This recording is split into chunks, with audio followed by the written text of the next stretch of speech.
I've done I some could stuff. see if you read it as you go, you wouldn't really maybe understand the full context of the sentence. So No, like, yeah.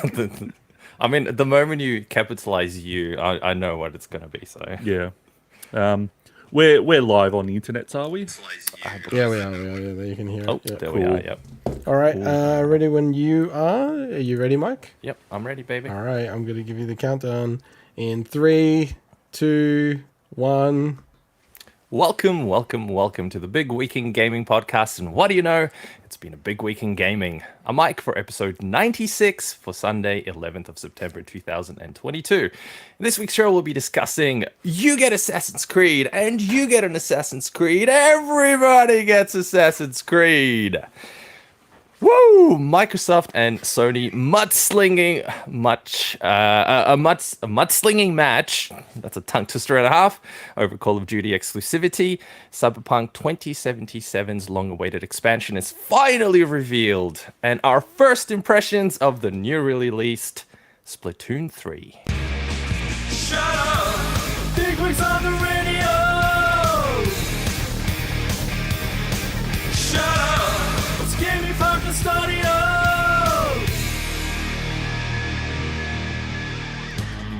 All right. Welcome, everyone, to the Big Week in Gaming podcast. I'm your host, Mike. If you'd like to support the show, we'd love to get you to subscribe to the show on YouTube or your favorite podcast app. If you're a mega fan, come join us on Discord. All the links in the description below or at bigwigpod.com. So over to my, am I going to point the correct way this time? Yeah, you over did.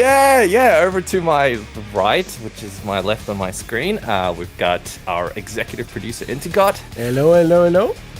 and over to my other side, we've got the editor-in-chief Swinny. Yes, this is Swinny. Excellent, that is you indeed. And I am wearing a pair of glasses, not because I'm trying to look cool, but because I've got an eye thing. I'd rather not talk An about it. eye thing. thing. I've got an eye thing. That's the an eye medical thing. term. It's not a pink eye. I know there's a lot of pink and stuff in my room, but it's not that. It's because of my cat, basically. I'm always So, yeah. surprised that people are so open to talk about pink eye. Like at work, they'll go, "Oh, I've got pink eye." I'm like, I don't You don't think wanna you talk want to about that. disclose that to people. Highly contagious. I don't really actually. I've never known what it really is. I've just known it's always funny. But you So know, it's like Terrifying, isn't it? Yeah. Like, so this isn't always the case, but the most common way that people get it is, like being quite dirty and then touching their eyes.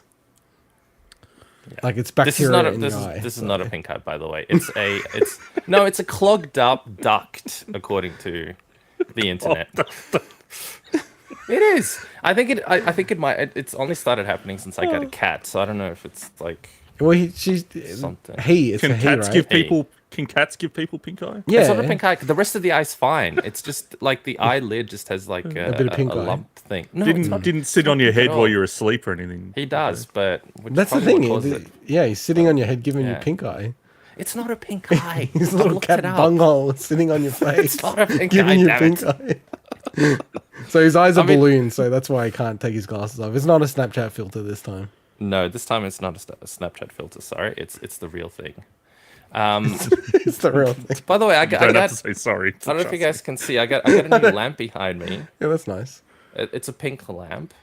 Speaking of pink eye, kind of looks like an eye. So you do actually. have pink eye. Oh, you got it. I broke it on the way home from IKEA. Yeah, got home, smashed.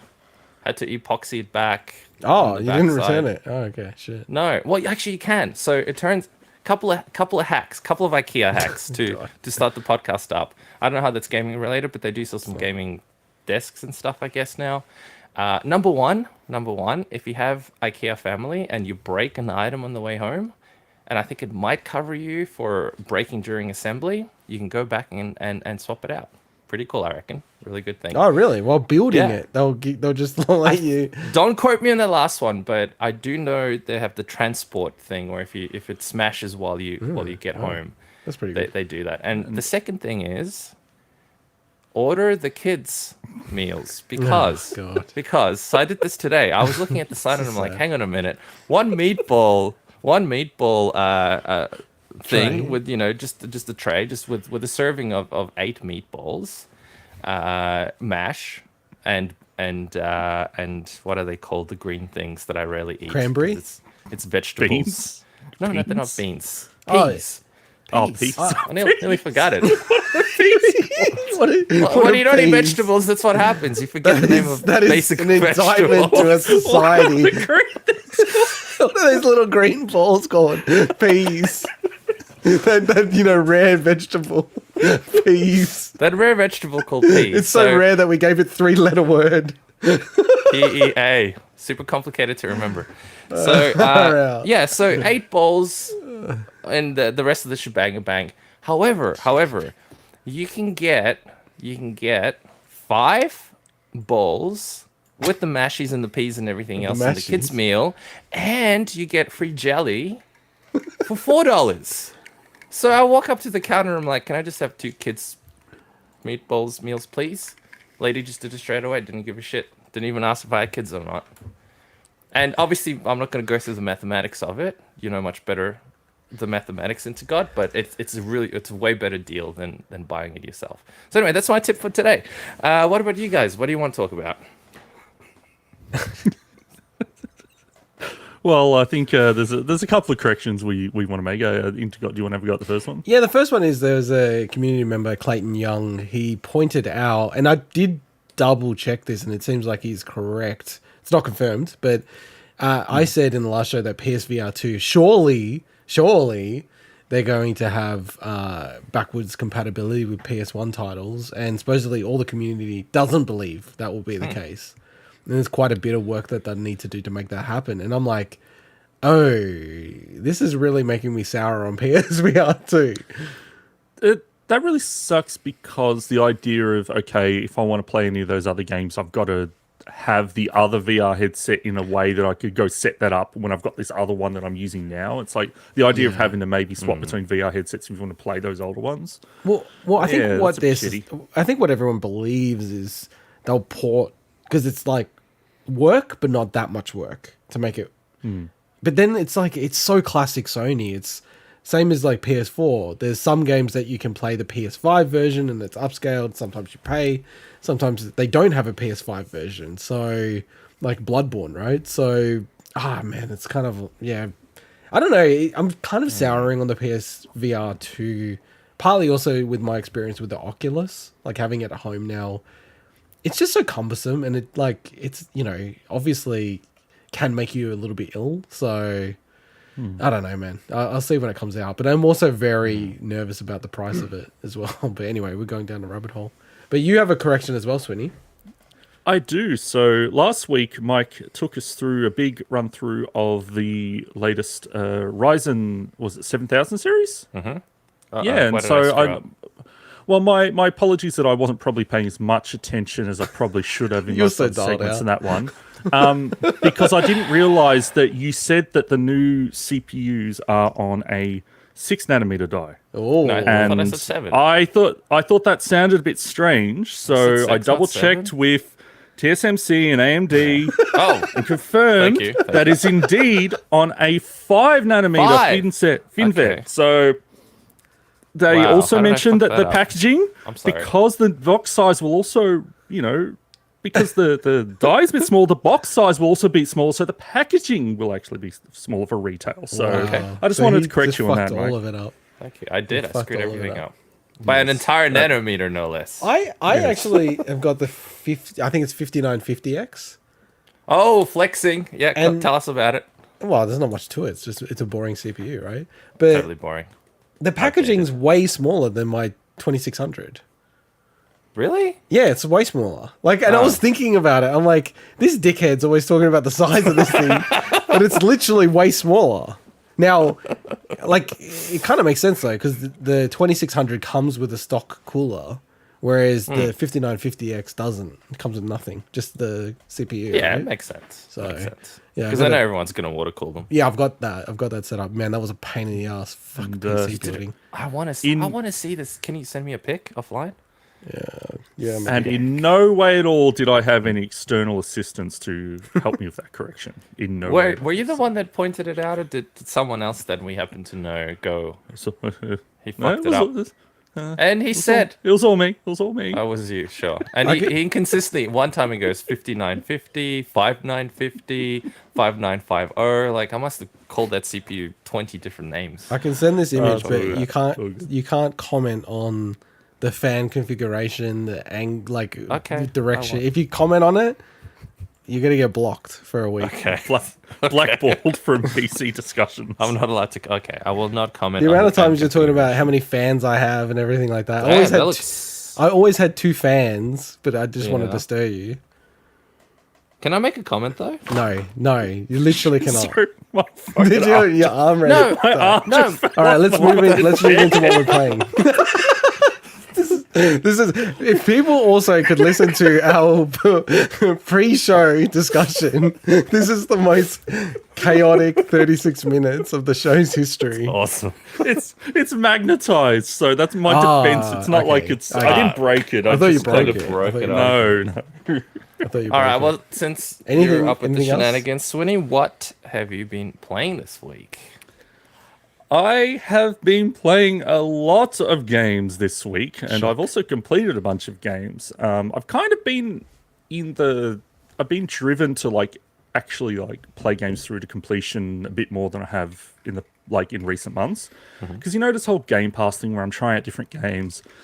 I feel like I need to actually just sit down with some of them and actually they're not all these games are long. So for instance, I'll talk about one of them in a little bit, but I went back and finally just wrapped up 100% Over Rogue. So that's the deck builder RPG from Kemco and EXE Create that I reviewed on the show. Game of the Year contender? I don't think it's Game of the Year contender, but it is a very fun game. I unfortunately just had a bit of a grind to finish off the last achievement for that. So I wrapped that up. Also jumped on the latest game that they released called Fairy Elements, which I will talk a bit more about when I do the update to the Kemco tier list. That game is pretty good, actually. So finish that one as well. Now, in terms of some of the Game Pass games I've been playing, so there's a whole bunch that I just try out for a little bit. I thought I'd really get into Citizen Sleeper, which is a game that was released quite a few months ago, and that's why I kind of hadn't talked about it on the show yet, because I want to sit down and give this a good shot. And I didn't like it very much. I thought it kind of came out around the same time as Norco did, and I thought it might give me that same kind of experience. But it's basically, it's like a narrative game, but has all dice rolls all throughout it, and just something about the way it's set up, and you can prove your character to get different dice roll abilities. And I was just it just didn't hook me at all. It's got a neat premise where it's basically like a world where you're, I don't know if it's really clone is the right word, but basically they clone people to make them for manual labor, and this person's escaped on a space station and stuff. So Citizen Sleeper didn't really hook me, but it might hook some. Also tried out Grid Legends, which came out. I don't know if that.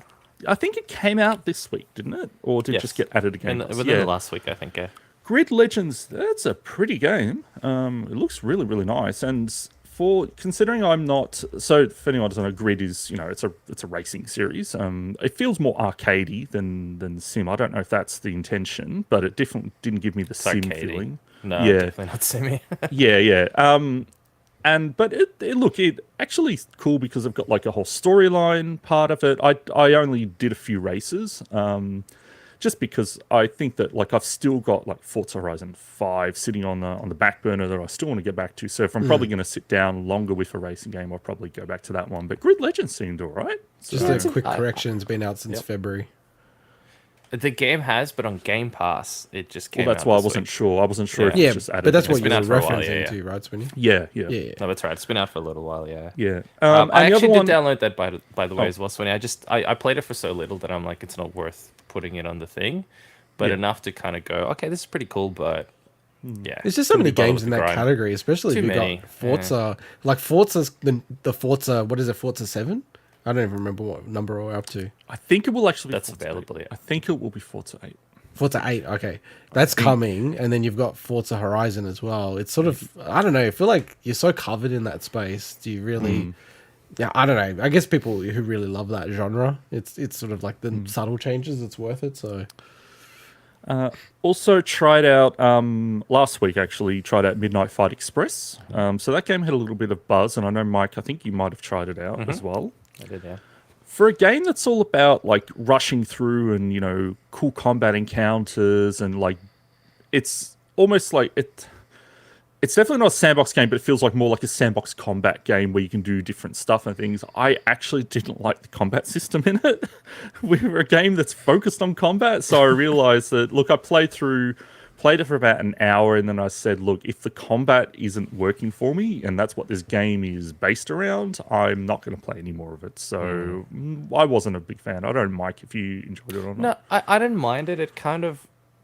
It was reminiscent of the combat system, and people are going to hate me for saying this, of the Batman series. It is. But that was so much more refined, and it introduced you to things a bit slower. I struggle with these kind of games sometimes that just doesn't give you that intro. It had a tutorial for a while, but it kind of still feels like, okay, now just go and do it. And I always forget. I'm like, fuck, do I press this or this to take this, to throw a weapon to do that? I'm like, I just couldn't be bothered in the end. It just felt a bit undercooked for me. Well, so maybe one developer or something, I think, if I'm not mistaken. Not so sure. it's not a huge. It's obviously a pretty indie kind of game, so it's still pretty cool for what it is. But yeah. Another game that was put on Game Pass, I think it was this week or last week, that I was actually interested in trying, and I actually intended to complete, but it's a lot harder to complete than I thought, is a game called Immortality. So this game has also gotten a little bit of buzz. I don't know if you guys have heard of Sam Barlow. So he's a developer that he worked on Her Story and Telling Lies. These kind of like, these interactive FMV style games where, I think with Her Story, you're looking up keywords to find different footage and then match it all and try and uncover it. So Immortality is actually really fascinating.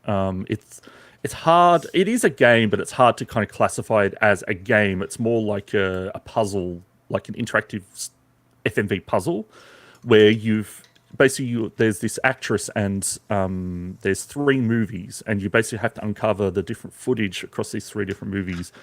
And I mean, it's pretty creepy at times. Like, depending on how you manipulate the footage, you will get extra like subverted footage, and I don't want to spoil it, but it's really, really cool, really intriguing. But I spent like 5 hours on this game, and I looked up how much footage I'd found, and I was like 20% of the footage I found, and I'm like, sheesh. So I thought like I was close to maybe getting to, because you can get to credits in it, and I realized I'm like, I don't even know how to complete this game. So I will go back to it, but it's really cool. Like, if anyone, it's not going to be for everyone, but it's kind of like a game that I would like people to give a shot, just so it's these kind of things, and like people trying different stuff with the medium, so. But a game that I do recommend to many people, and I was shocked by how much I like this game, like absolutely shocked. Shocked, is Tinykin. Tinykin I thought of you when I saw this, by the way, sorry. Tinykin is basically a weird mix between, let's say, Banjo-Kazooie, like a 3D platformer where you're in like a kind of a big open area, Pikmin, yeah, and like Honey, I Shrunk the Kids. The kind of like, it's like a weird mix between those 3 things, but goddamn, does what comes out of it the other end is so fun. This game absolutely blew me away in terms of, like, I sat down, I'm like, I'll play this, and it feels like a game I'd actually like to complete because it looks cool, and I almost just sat down and just played it in one go. It was that it's super addictive. It's got some of the best 3D platform controls I've probably ever played. Whoa, it's that's not a huge claim. Whoa. It's so, like, you play the game and everything feels right. Now, the controls feel almost like too precise in the sense that you wouldn't want these controls for like a Mario game. This game is obviously, there's platforming and stuff, but it's much more like, you can't, for instance, there's no enemies in this game. It's not like a game where you're fighting enemies or anything. It's more about environmental puzzles, and if you fall from a a big height, it will just then respawn you at the top. So it's a game where the challenge, there's not that much challenge in it. It's more of just figuring out the cool puzzles, and they're all super simple, but they're just all super like I don't know, it just feels cool when you finish them, you know. And in terms of the Pikmin element, so the Tiny King, you get different kinds, and each level introduces a new kind. Where the first one, you just throw them to the whole old Pikmin thing of, okay, I need to throw 10 of them at this thing so they can pick it up and move it somewhere. All right, they start you off with that, but then they introduce ones that explode on impact, and then you lose them. Then really cool things like one that you can, when you collect more of them, you hold the trigger button down, and then you'll create like a tower that you'll immediately climb, and it just, the sound effects and the feel of it, it's just all awesome. Like, I don't have many bad things to say about this game. Like, this game is shockingly good, and Game it's of the not. year. It honestly, it's really good, and I don't. It's not a super long game either. I don't think it outstays its welcome. And the good thing is, if you don't, a lot of the time you can just do all the extra stuff in the environment. You can even not bother with that, and you can probably get through the game way quicker as well. Anyone that loves 3D platformers, I think this, like, you got to give this game a shot. I can't remember if it's on everything. I know it's on Switch, and obviously it's on Xbox because I'm playing it on that. But yeah, Tiny King, this was not on my radar at all, and it kind of blew me away. Yeah, it's on everything. It's like really PS5, PS4. Oh, it's so cool. I It actually really like is it. reviewed really well, but Yeah. it must have been. I don't like. You're the first person who's ever said anything about this game. I've never heard of this game before. Integot, I actually think you would like this game. I Yeah, it really looks. do. Yeah, is it on Game Pass or is it just? Yes, it's on Game Pass. I'm not sure if it's on PC Game Pass. I'll have to check that.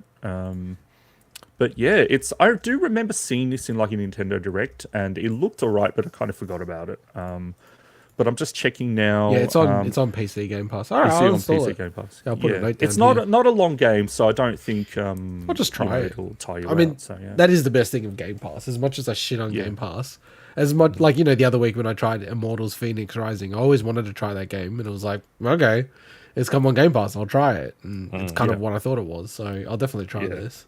It does look really cool. It looks like there's no, just looking at the B-roll, it looks like there's kind of like no momentum and inertia when the character's moving. Like There it just comes isn't- to a standstill straight away.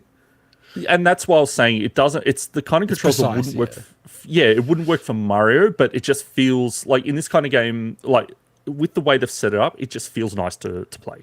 Yeah. So yeah, definitely. So, Yeah, I feel like I get the game just by watching it, which is good, right? And there's a lot more to the game, obviously. So great sound design as well. Just the sound of the different Tiny Kin and things like that. It's just really cool. So. Nice, awesome. Makes me want to play that game. What's it called? Pikmin, It's taking two of them. you dickhead. All right. So Mike, what have you been playing? what am I playing? I'm playing a bit of Assassin's Creed Origins, and that is me. What about you, Integot? Oh, that's it. That's all you're gonna say. That's all I gotta say. Just a bit more Assassin's Creed. All right then. So this week I clocked Horizon Forbidden West. So yeah, I could go on and on about this game. It's a great game. Like, and Swinny, you definitely love this game. Knowing you have to play Zero Dawn first. It's like super linked, the stories. I've got it installed. I just need to start booting it up. And I couldn't, this pretty much reviewed the same as Zero Dawn. So I'm sure I'm really going to like Zero Dawn as well. And I'm sure you'll like Zero Dawn. Like, I'd be pretty shocked if you don't like these two games. Even though I haven't played Zero Dawn, but I just know what it would be like. But it's a very funny game in a way, because everything about it is so awesome. And then there's just moments where you're like, why? Like, the game still is quite buggy, and supposedly on launch it was way buggier than it is now. Like, there's so much pop in when they launched the game, but even still, there's still quite a bit of pop in, and there's something about the way the game is. It's so polished, like a polished Assassin's Creed in terms of like not too crazy on the UI stuff, right? And the guiding you, but still kind of guiding you way too much, if that makes any sense of what I'm trying to say. It's like, and it's so unfair what I'm going to do, but like comparing it to like Elden Ring and Breath of the Wild, which, I mean, these series are unfortunately linked to those games given they came out just around the time of those two games, the first and the second game of the series. And, you know, like, I feel like it just seriously has not learned the lesson of Breath of the Wild, for me at least, personally, which is like more of the exploration about what you want to do. And again, all of this is couched in, this is a great game. Like, this is I don't know what I would review it, but it's a super solid game. It's a super solid game. It looks gorgeous until it doesn't, right? Like, I'm really into the game, and then all of a sudden, Aloy's hair goes crazy, like Medusa. I'm like, how did they should have just changed her hair to be like tied back or something, because obviously they've play tested this and seen this issue and tried to fix it, and then just said, fuck it, we can't fix it, like, let's just get on with it. But it's immersion breaking for me. Like, I'm kind of into it, and then it's like, and then I'm like, nah, fuck that. And then, I'm so torn about this game. As I do think it's a really, really good game. It's just maybe they're too ambitious in this game, and I kind of wish they scaled it down a bit and just spent more time on polishing it. And I know that they did delay it and everything, but yeah, like a lot of the bugs and like a lot of the weird things that happen in this game really were annoying. But again, like, I had a really great experience. My biggest criticism of the game, though, is that you really kind of have to get through like maybe half of the game, and I won't like spoil it, but essentially it's almost more like a Metroidvania, this game. You'd like this, Mike, because you kind of got to get halfway through the game to be able to then, in my opinion, fully explore the open world. And I'll keep it like a little bit vague, but I was like just wanting to explore the open world, and I kept on going, oh, well, I can't do this, I can't do that. And I actually had to read online about it, and I'm like, oh, man, this kind of sucks. Like, I have to play the main story to get more stuff of what I want, and then I can go back to doing what I wanted. Okay. And it was sort of like really weird to me. It was like, why did they make this an open world game in a way? Like, I don't know, it's so strange in that way. Like, I much prefer it like the Elden Ring and sort of like Breath of the Wild style of like, just do whatever you want, right? But if you go to certain areas, you'll get fucked up, right? Or like Breath of the Wild's case, it's like, just do whatever you want. Like, it doesn't even matter. Like, once you get through the Great Plateau, it doesn't matter at that point. And how do they restrict you? Is it abilities that stop you from climbing a wall or something to get? Yeah, no, but I don't want to ruin it for people. But there's just like, there's certain things like a Metroidvania, right? Like, things are gated off, right? Which just feels kind of weird to me in an open world game. It's like, I don't really get the point of it. Like, I don't know, I struggle with it. And I was actually doing a lot of the game, like the side missions and everything. And then I kept hitting these walls, and I actually just got pissed off at the game. Like, all right, I'm going to just start doing the main story then, you bloody game. Like, if you're forcing me to do that. And then the story, like, I'm not big on story in general. It's a bit, like, cliched, the whole story in it. Like, whatever. I just started skipping the whole story. Which, the other part to it for me as well, I was really glad that I just jumped into this game. Because I think my OCD would normally go, no, I cannot start playing this game when the first game was there, right? And I'm so glad that I just like jumped into the second. And I literally could see myself going back to the first one day.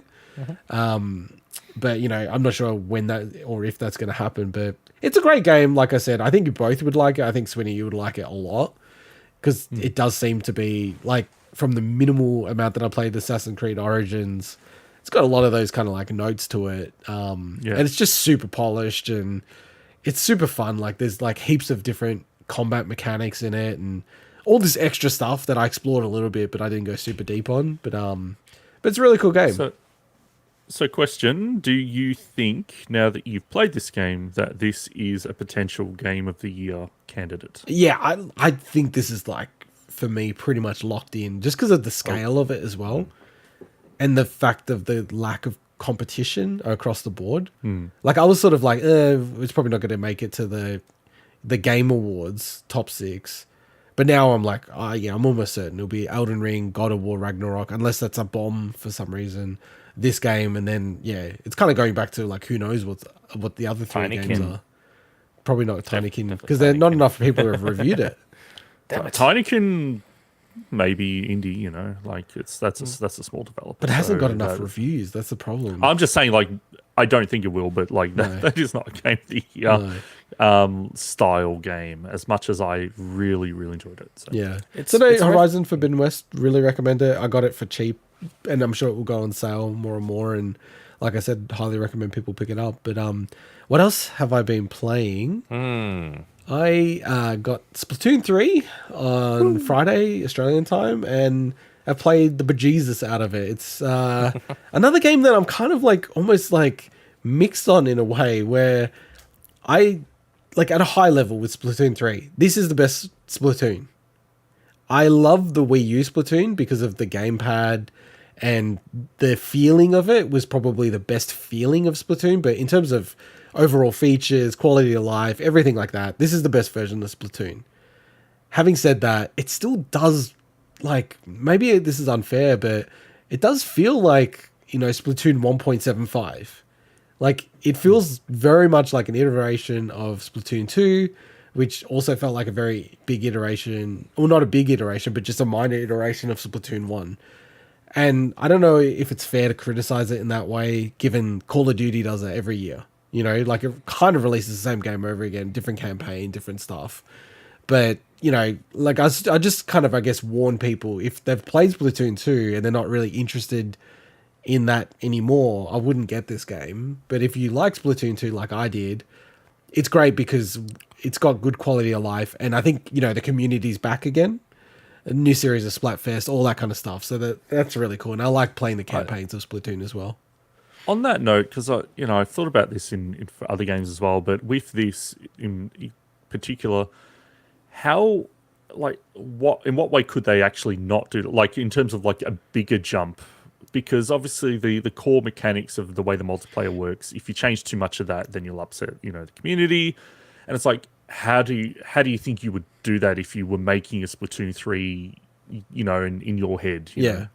Well, I'll so, like, firstly, like, single player campaign of this, right? I think Splatoon was like very much like a tutorial mode. Like, it was so almost hardcore tutorial mode. Splatoon 2 built on that, and it was less just like a tutorial mode and more of a story and a campaign. And I think this has taken inspiration, I guess, from the the expansion that Splatoon 2 had, where that was only a single player expansion. And it's definitely taken a lot of the the style of that into this main campaign. And it's very cool. I like the sort of overworld that you play around with to get into the levels. But, you know, number one for me, I feel like they could do so much more with Splatoon and the mechanics of Splatoon, because it's awesome when you finally feel natural doing the gyro controls. Like, and most people either just aren't willing to try to get better at the gyro stuff, but it is just categorically better, right, when you get it in your head. And it feels super fluid and natural, and it's actually have you very moved on cool. to it now? Have you moved on to gyro now, or are you still... I always had gyro. I always played with gyro. Okay. Oh, I thought you were on gamepad these days, but... No, I was on sticks only because I was playing portably. So I don't have gyro on that. So, but I always play with like the Pro controller when I like normally can. So I've only played this gyro and Pro controller. But yeah, like, you know, in terms of what could they do better, I just think that I would love them to do more of a Bowser's Fury style thing with Splatoon. Yeah. Where it's like, because the levels are very cool, but they're just very... it really does actually remind me of like Super Mario Brothers, the original game on the NES, where it's like small little ideas, little things that you need to do, execute the skills, and it's all fun. But I feel like they could just do so much more, because the base of the game is so fun, and the dynamics and the mechanics of how you move and the combat. Like, to me, you could make Splatoon into just a single player game, and if you really lent into it, it would be amazing, I think. But they just don't have that ambition, obviously, to do that, or the team size, I guess. I wonder, and maybe it's a non-factor, but as you scale up the areas, the whole thing about the paint mechanics and the memory and having to kind of like handle that with the tech, I'm just thinking, like, Maybe. if you, not even like Bowser's Fury, but let's say like Mario Odyssey size levels and stuff, I'm thinking like, could they actually do that with current Switch hardware? You know, I'm not sure how much strain having to, remember all the paint stuff and, throughout the whole area and stuff. Yeah. Yeah, and like that's a good segue. Man, this game looks freaking amazing. The fact that this is a 2017, sorry, effectively 2017 Android tablet, right? That's what this is. A Switch, right? Like, let's not, make it bigger than it is.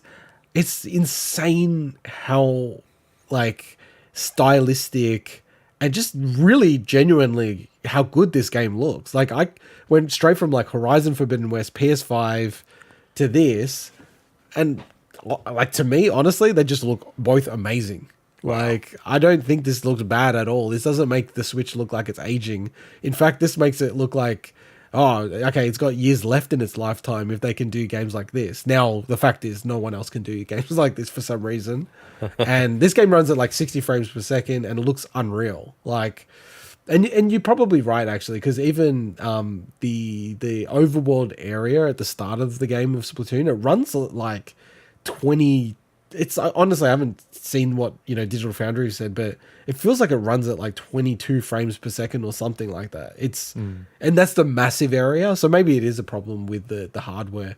And I'd be super interested if with the next whatever the next Nintendo console is, if they tried to make something massive in that space. The other thing I tried, which is new, which is the table turf battle mode. So that's the card game. Very much like supposedly like Yu-Gi-Oh, which I've never really played, but everyone sort of said, hey, this is like Yu-Gi-Oh. It didn't really grab me. Like, I played a bit of it. It's super cool that they've added in, like, it's like fully featured card game, like in this game. It's just, yeah, it sort of hasn't grabbed me. And the other part of Splatoon that's always funny is, and you experienced this a little bit in the world premiere, Swinny, it's very esoteric in how it's structured. So it's like, yes. I didn't know where the fuck to like play this game. I had to look it up. I'm like, where the fuck do I play this game? And people are like, oh, look, it's really hard to explain, but like, you go to this character, then you go right, and then you hang a real quick right, and then you'll see it in the corner. Whoa, what? Yeah. And then you go do it, and you talk to the character, and then it unlocks it. It's like, what? This is so crazy. It's like trying to find a Gwent player somewhere in the world. Yeah. It's so weird. Mike, to give you an example of the situation I had, and it didn't take me that long. No. It was more like, they're like, okay, to play Splatfest, you need to sign up, and you need to join a team. And Integot goes, just look around the world and have a look at what you think would relate to picking a team. So I looked around and I'm like, I saw a kiosk that had the different T-shirts of the different teams. I'm like, so I went there, and that was it. Yeah. So it's cool, but that's what he's kind of getting at. The game, it's almost like they obfuscate things on purpose. Dark Souls. Oh, totally. No, like, and I actually appreciate that, because I feel like that was a criticism I had of Horizon Forbidden West. It was so gamey. It was like everything was like play tested to death, and I don't know. For me, I'm never really that into that kind of stuff. And yeah, with Splatoon, it's they like the diegetic stuff. We were talking about that the other week, Mike. I don't know if you can still hear me, but his favorite word. Your favorite word, diegetic. There's a lot of diegetic stuff in Splatoon. Like the ink. See, I don't know if you can see the B-roll, Mike, but there's an ink tank on their back, which also is the exact ink that you have left. So when that runs out, you can visually see it's run out. That's when you've run out of ink. But there's other measures and other ways to see it as well. So where do you get more ink from, by the way? Oh, so like this is okay. You're a total noob on Splatoon. Don't question. I'm super noob. No. Like I think genuinely Splatoon is like one of the most creative ideas in terms of like third person, fighting or shooting game. Sorry. So, like in the turf wars, when you're actually fighting against other people, the objective is to ink the ground. You run out of ink, but then to get ink, you go into the squid mode on the turf you have, and it replenishes your tank. And then like they can ink over your ink, and so then it has like it's such a clever idea to be able to like, instead of just killing people, which people still do. Like you play turf wars, people try to kill each other. It's pointless. Like the point is to get ink on the ground to win. Doesn't matter how many kills you get. So yeah, like the new card game, I just really want to check that out because it's new. The other two major new things are the new weapons. So it's like what is it called? The Splatana, which I think you'd like, Mike, but that is actually really, really cool. Like that's a really cool weapon. And they've got like this tri-stinger weapon as well. It's like a bow and arrow, which is, it's, you know what it reminds me of? It reminds me of all the new Smash characters that they add in Smash are so insane and over-engineered and like got so much stuff to them. And this like tri-stinger thing is like so specific. It's like, it's got so many phases of like, you know, as you're aiming and it's kind of like scoping into the aim, there's a moment where you can like shoot 3 arrows horizontally, or if you keep waiting, they'll all go together into like a more powerful shot because it's 3 all at once. And then you can also jump and then it'll shoot it vertically. It's like, Jesus, this is like, there's so many options you have with this just one weapon. So yeah, I really like that weapon as well. Everything else is pretty much the same with quality of life improvements. And, you know, this is kind of going back to my criticism, I guess, probably of the Switch, is that far out, man. Like, the infrastructure is so shit. Like, I've got my Switch wired into Ethernet, stable connection, double check that stuff. I never drop out. Like, in Rocket League, I honestly have dropped out of like 1 or 2 games ever in terms of my fault, like communication error or something like that, out of like 600 hours. Like, I think I checked, it was like 2,000 or 3,000 games I've played in Rocket League. This, my experience, and I wrote it down actually. First game, I got a communication error before joining. Then I'm like, oh man, please make that a one-off, right? Nintendo, come on, man. Then go to join the next game, I'm in. I'm like, oh, okay, cool. That was just a one-off thing. Like, they've gotten on top of this server shit. Halfway through the game, communication error. Booted out. I'm like, what the fuck?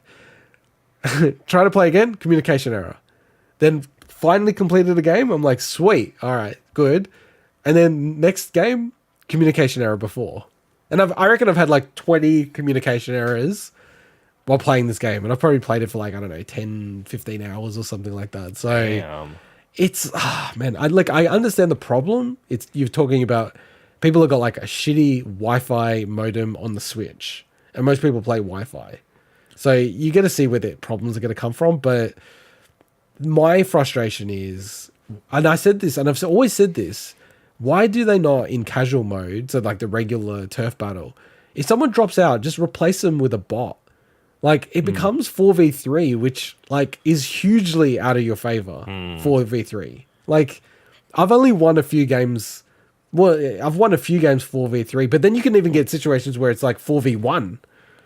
Well, it's like so especially stupid. in a game where killing the people doesn't necessarily give you No. advantage. It's all about that coverage of and strategy and stuff. And yeah, like that.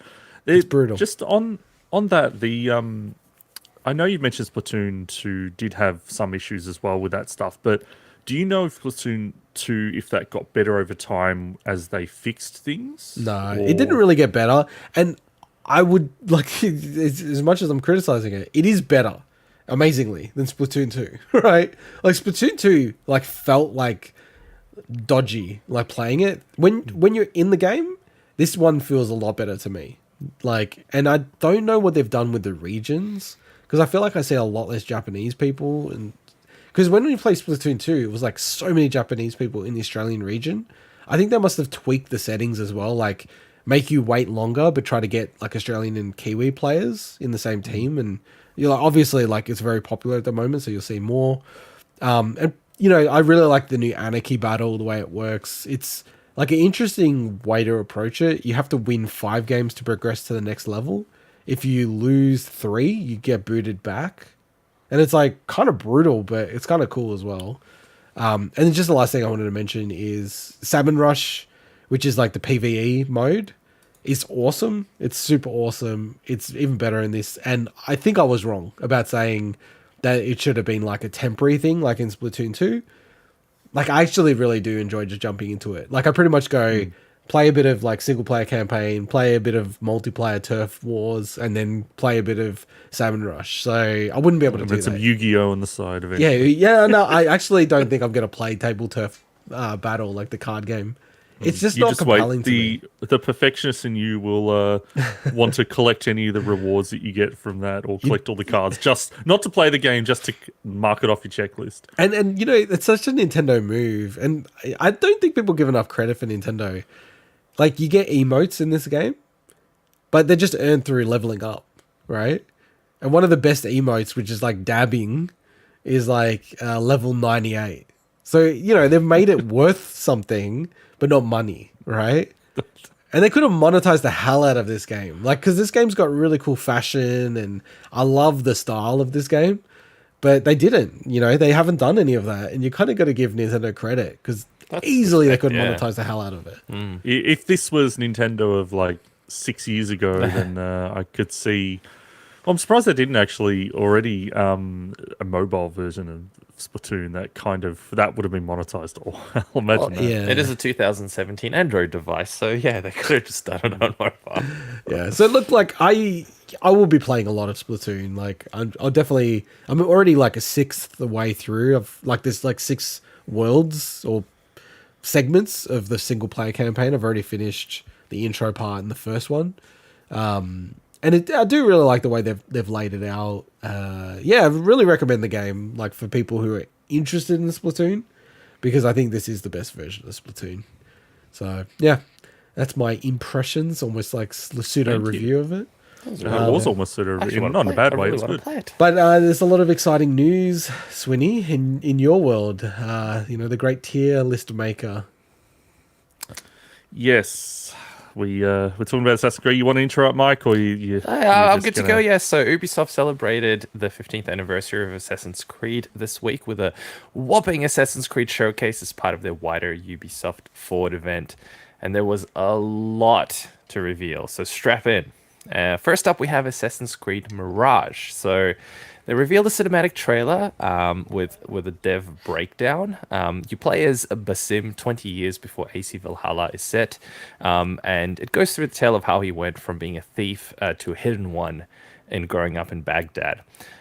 It's supposed to be a return to action adventure, as they say, with the focus on stealth, which is awesome. I do miss a bit of the stealth. Playing Origins at the moment, there really isn't all that much stealth. I'm kind of glad because you can do your own stealthing as opposed to being forced to stealth. Well, that's the thing. Yeah, well, kind of does, but you do it if you want to do it, kind of thing, which I didn't exactly. mind. That's what I was going to say.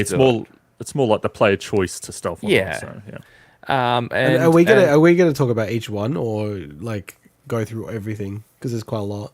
I think it's worth going very briefly through each one, maybe. I don't know. What do you guys reckon? What do you mean? What do you mean? Well, did you want to talk about your thoughts of Mirage, Swinny, or do you want to move on to the other ones? No. We'll quickly, because I actually don't want to spend that long on Mirage, because we talked a bit about it last week. All right. But yes, so Mike was just wrapping up that, you know, like it is that return to a more focused game, and the use of the term action adventure, because I mean all those games are still action adventures, whether or not they're, you know, got RPG elements or not, but they're obviously they're saying that so that they're avoiding what they then talk about with some of the other games we're about to mention, the open world RPG, which they specifically said. So that does tell me that, you know, they may have a more limited skill system and stuff. But this game's coming next year. Check out what we said last week about it in terms of what we want to see from the game. But honestly, the cinematic trailer was really cool, and they've got a really cool, I can't remember her name, but there's an Emmy Award-winning actress that plays his mentor in this, and she's got an awesome voice, so I'm really looking forward to it. So. I was honestly a little bit disappointed. I'm not huge on cinematic trailers for something like this, and I think it's maybe it's something that I've noticed the community sort of say the same things. Especially when at the end they encourage you to pre-order a game where they just show you a cinematic trailer. But you know what it's going to be. It's Assassin's Creed, right? You do, but I mean, if you're going to talk about how it's got to focus on this and it's going to have this and this and that, and you show zero gameplay, all right, I'll take your word for it, Ubisoft. But I really would have enjoyed seeing some sort of gameplay, because I see the cinematic trailer and it just, I'm like, all right, cool, another Assassin's Creed game. Do you know what I would recommend? Swinny, because you're the Assassin's Creed expert here, is there any moves that have been like lost from the old Assassin's Creed trilogy? Like any assassination techniques or anything like that? That's not really in the new open RPG. Well, I talked last week, when you're part of a brotherhood or in a crew, in many of the games, you have the ability to then like train those people up and call on them at times. So you can say, okay, call on them to take that dude out while I take this dude out. So that's an example of something that's definitely been gone. There are times when you can't, as Mike was kind of saying, the double assassination is in some of the games and not in some of. It's kind of weird because some of the DLCs also added I think it was the Odyssey DLC added back in the Hidden Blade, or like there's weird stuff there. So, but honestly, I mean, most of them share a lot of the core mechanics anyway. But I think things like throwing knives and stuff are probably things people are excited about, which I think aren't in the newer games. So Because all I was saying is like, I'll use the example of, like the cardboard box with Solid Snake. Like if there was something iconic like that, if I was to make the trailer or Kojima was to make the trailer, all they would do is like have that type of thing. Like if there was some kind of like, like the throwing knife, like throwing knife. I know. And then people go, fuck yeah, Oh, they're it's back, back, baby. It's the way it used to be. Yeah, I don't see anything. And if like they had that a in the skill trailer. tree and it goes to nothing, people go, yes, no skill Assassinated the tree. skill tree, skill by skill. I definitely agree, Mike. Like a gameplay trailer would have been awesome, but I particularly liked this cinematic trailer. I just thought it was really good, so that's why I wasn't too. Yeah, as a fussed trailer, about it's it, nice. As a so, trailer, it's cool. yeah. Nice. What about Infinity? So I don't know. Did you want to? Do you want me to talk? Yeah, yes, please, because there's a few things that tingle, pique my interest in this one. So we basically had, and there was some confusion online about this, but in the actual show, because a lot of people just reading headlines, but in the actual showcase of Assassin's Creed, they clarified. So they talked about Assassin's Creed Infinity, but the way they introduced it, they introduced the two kind of games that they're talking about as part of that platform first, and then talked about Infinity as a wider thing. But I'm doing it the reverse here. So Infinity is their kind of what they've talked about as a live service platform for future Assassin's Creed experiences. But basically what it boiled down to, and they didn't talk much about the games, but it boiled down to, they're saying, these two games are going to be the next games in the franchise. So it's like they're treating them as separate games, but as part of this wider platform. So it's really weird. It's weird. It's kind of like, I don't know how to feel. I thought it was going to be that. like Destiny 2. That's what I assumed they were going to do. But that's not the impression they're giving with this. So it's. But you know what I mean? It's That's what you thought as well, right?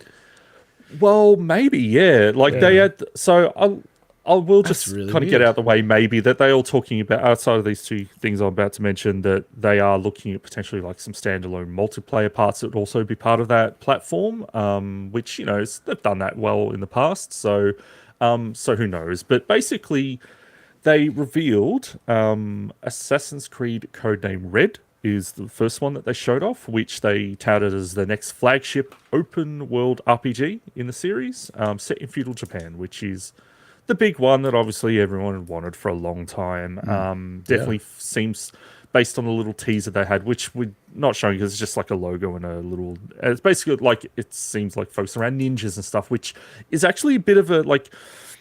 With we obviously have the comparison to Ghost of Tsushima, and that was more like samurai kind of thing. From what I gather, I haven't played through the full game. It's samurai. different. Everyone makes a comparison, but they're different games. But that's what I'm saying. It's like if you're focusing more on like the ninja element. I know there's historical inaccuracies around the whole concept of ninja and stuff. Also, we'll see what they do with that. But yeah, and that's been developed by Ubisoft Quebec, who worked on Syndicate and Odyssey. Do you like that game? I don't And you remember. love Japan. You're a Japanophile, so Yeah, there you go. You like Odyssey, so That's the show title, Japanophile. right up your alley. Assassin's Weeb. Assassin's Weave. That's not bad. Assassin's Wave. Mike, Pretty you good as happy an about episode this title. news? I am extremely happy about this news. I know everyone goes on about Ghost of Tsushima being like the Assassin's Creed that we've been missing, and it was. I really enjoyed the experience for what it was, but I think it'd be cool to actually play an Assassin's Creed game and everything that the franchise has to offer set in Japan. And it's something that seriously since like Assassin's Creed 2 or 3 probably people have been asking for something like that. So yeah, look, I'm definitely looking forward to this one. Now, we also had the second one they showed off, and it's kind of like this one seems like there's less. It's like this seems like it's coming maybe after it. We don't know the release dates of this stuff, but the other one, Assassin's Creed Hexe, they said. I'm like, Hexe? Is that how it's pronounced? Yeah, Hexe? yeah, that's what they were saying Hexe, on the. is that how you and say it? That's what they were saying. When I'm not just saying, people that were like with French accents saying it was. Everyone was saying Hexe. What language is that? Hexe? So Latin? this is basically just had a teaser trailer that like it's all spooky. So it's like a horror kind of almost like a cultish themed Assassin's Creed game, which is interesting because they did that in a way with the island DLC for Valhalla. So they've already kind of tested those waters before.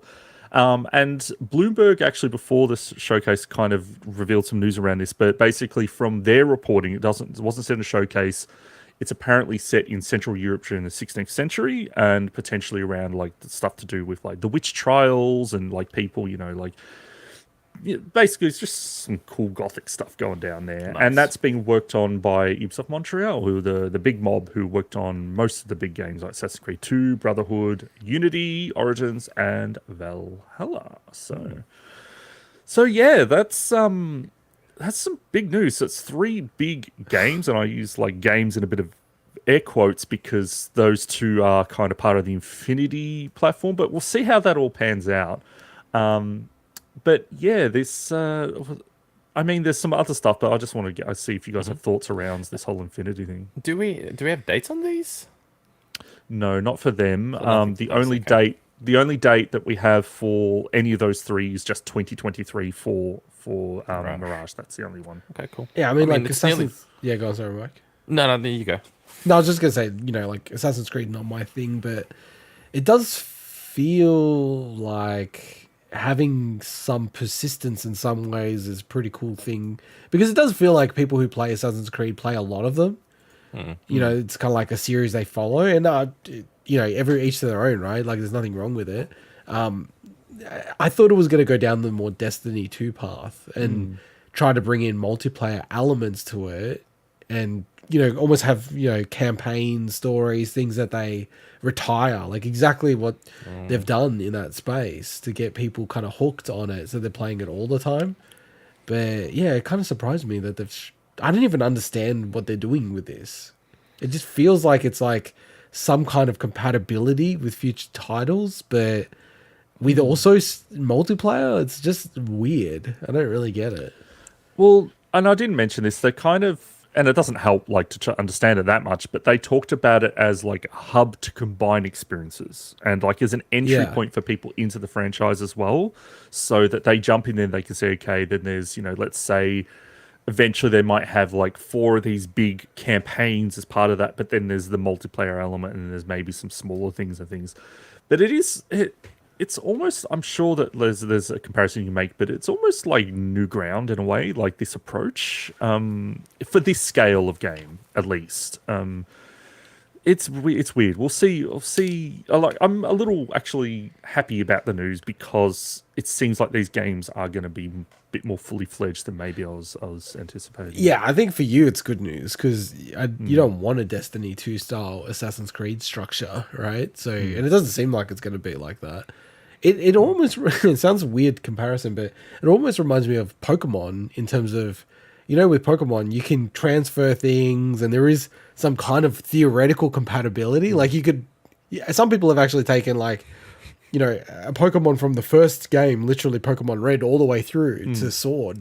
But it's not like they're really like the same platform like a Destiny 2 is, but... I'm just thinking like the assets, obviously the stuff you can share between them, but I mean, we're talking completely different settings here. So the asset level creation, I mean, that's their wheelhouse. They obviously have thousands of people working on these games, but it's still crazy to think about. I agree. There was a bunch of other news. I won't spend too long on this, but they did announce a mobile title set in China, so called Assassin's Creed Codename Jade. Well, I should say the other ones are technically Codename Red, Codename Hexe, but this is actually an open world title mobile, and it actually looks pretty cool for a mobile game. Graphically, they said this is coming soon, so I have no idea how far that is away. It's the second that mobile games look like this. Yeah, it's the second Assassin's Creed game set in China. The first was Assassin's Creed Chronicles, but the time periods are very different. So Chronicles was set in like the 1500s. This is set like 215 BCE, so ancient China. So very different in that regard. And the first game in the series to have a character creator. So that so obviously suits mobile a bit better with that. So maybe this seems okay. I'm not a big mobile gamer, but if it ends up being cool and it's not too badly monetized, because it could be very badly monetized. But yeah, we'll talk a bit about Ubisoft and mobile a bit later because with the whole Tencent thing. But yeah, it's a bit of an interesting announcement. And they definitely said it was coming soon. coming soon. That's all they said. So okay, interesting. I don't want to be cynical, but man, like the fact that it's set in China and China, the biggest gaming component is mobile gaming by like the biggest country mile you could ever imagine. Like it's not a coincidence that they've gone down that route. Oh yeah, I could just picture them in a board meeting, discussing this. Okay, what are we gonna say? Oh, perfect. China. Bonuses all round. I think it's also like setting it in China actually excuses you more of like being censored, because people were like, well, it's in China. China is a very censored place, so it's okay that we've lied about all these experiences and stuff like that. But I wonder if you're going to be able to use a controller, because some of these mobile games, these AAA ones, they don't let you use a controller. It's crazy. the only thing I know about that is they specifically said touch controls. It'll be optimized for touch controls in the presentation. Doesn't mean you can't use but they specifically called that out. So yeah, interesting. A few other random things that came out. So I knew. Well, you guys probably don't remember, but they did announce that there would be a last Assassin's Creed Valhalla story kind of quest or big quest that be adding in as a free thing, and that's called the Last Chapter quest, and that's coming. I think they said in a few months, and that will basically be reliving potentially the final kind of path of Eivor, and I think Basim was narrating that, so that's cool. But we also had there's a documentary about the making of Assassin's Creed on the YouTube that'd be cool. Ubisoft YouTube channel, which I haven't had a chance to watch yet, but that looks cool. They also talked about the Netflix TV series, which we actually covered on the show back in episode 16. So 80 episodes ago. 80 episodes ago, and so they talked about that, and they also revealed that another mobile game's in development for Netflix for Assassin's Creed. Oh, I imagine really? that would tie into the series. I imagine. So. Okay, interesting. So what's it beyond the Creed stuff? What is that? It's a documentary, so I imagine it's BTS? just behind the scenes. Yeah, it's probably just talking about the studios and the history of the franchise. Because by the way, this showcase, it was actually, as an Assassin's Creed fan, it was a really good showcase because it paid a lot of love to the history of the series, with the characters, and really cool animations around the characters coming together and diving off stuff together. And it's really cool as a fan. So Yeah, nice, man. Nice. Yeah, cool. Mr. Mike. What? Well, I'm not. Mr. Host? We're not talking about that yet. Okay, all right. So Ubisoft did have some non-Assassin's Creed stuff to talk about during their show, which I'm pretty sure the gentleman to my side here will talk about a lot, and that is a new Mario and Rabbids Sparks of Hope trailer, which must have gotten integot super excited, including a Wiggler boss battle. The game will receive 3 DLCs, including Rayman as a party member, which is awesome for Rayman fans. Integot, you're the huge fan of Mario and Rabbids. What do you make of this? I haven't watched the trailer. That's in talking about. I'm thinking Integot probably hasn't had a chance to watch this because, by the way, we didn't say I haven't had everything. a chance. If there's a game that I'm gonna get, 100% I'm gonna get this game, and I'm gonna play it on day one. I know it sounds weird having a podcast about games, but I'm just nah, I don't want to see it. I just want to play it. I don't want to be. Well, you're seeing it now in the B-roll. No, he's not looking at it. I'm closing my mind eye. La la la la la. So yeah, I haven't seen it, but I'm looking forward to it. And I'm pumped that Rayman's coming back. I hope it's more expensive, DLC, a bit like what they did with Donkey Kong. I think that'd be a really, really cool thing to do, because Rayman's kind of, although there was some really good games that were released, it's kind of gone in hibernation as a series for a while now. That was when was the last major game? It was 2014. It was Legends. That was 2014, wasn't it? Yeah, it doesn't Man, sound too far off, long but time because ago now when you Ansel think about retired, it's kind of weird. It feels weird to have a Rayman. It's not a game, obviously, but a Rayman involved in something. 2013. So. It's almost 10 years ago, dude. The last major Rayman game came out. That's insane. I don't recall if maybe they have talked about it already, but the whole thing of, we're going to announce or tease DLC 3 in this presentation when the game's not out yet, just felt weird. It's I don't know if they've shown DLC 1 and 2 yet, but I guess they maybe they're did. not as exciting. They you know. did, but I'm just like, I don't like that. Like, I know I'm being a baby. I find that the idea of, the classic example, what was it, Street Fighter that had the DLC characters on the disc? Is that It was right? Street Fighter Cross Tekken. Yeah, Was the really bad offender for that. Yeah. And I'm like, I get it. And I get I'm a business person. I get the business imperative and the idea behind it. But when people just feel like they're getting ripped off, like, it's sort of a bit shitty, right? It's kind of crazy how desensitized people have become to that now. Whereas before totally it used to cause desensitized. uproar. It used to be like, oh my god, they're talking about the DLC before the games even come out. Now it's just like, Yeah, but it's funny they're doing because that. it's like the train that we're witnessing in the B-roll. You knew it was coming, and you knew you couldn't stop it. People can jump up and down. They can do whatever they want. In the end, we paid with our wallets, and we still bought into this shit. And we knew it was coming. We hated it. We still hate it to this day. But what are you going to do about it? So weird.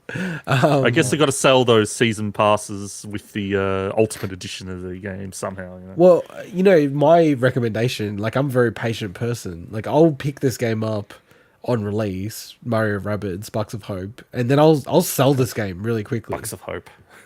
I'm gonna like sell it like straight away because I know what's gonna happen. They're gonna have, like, Ubisoft always does this.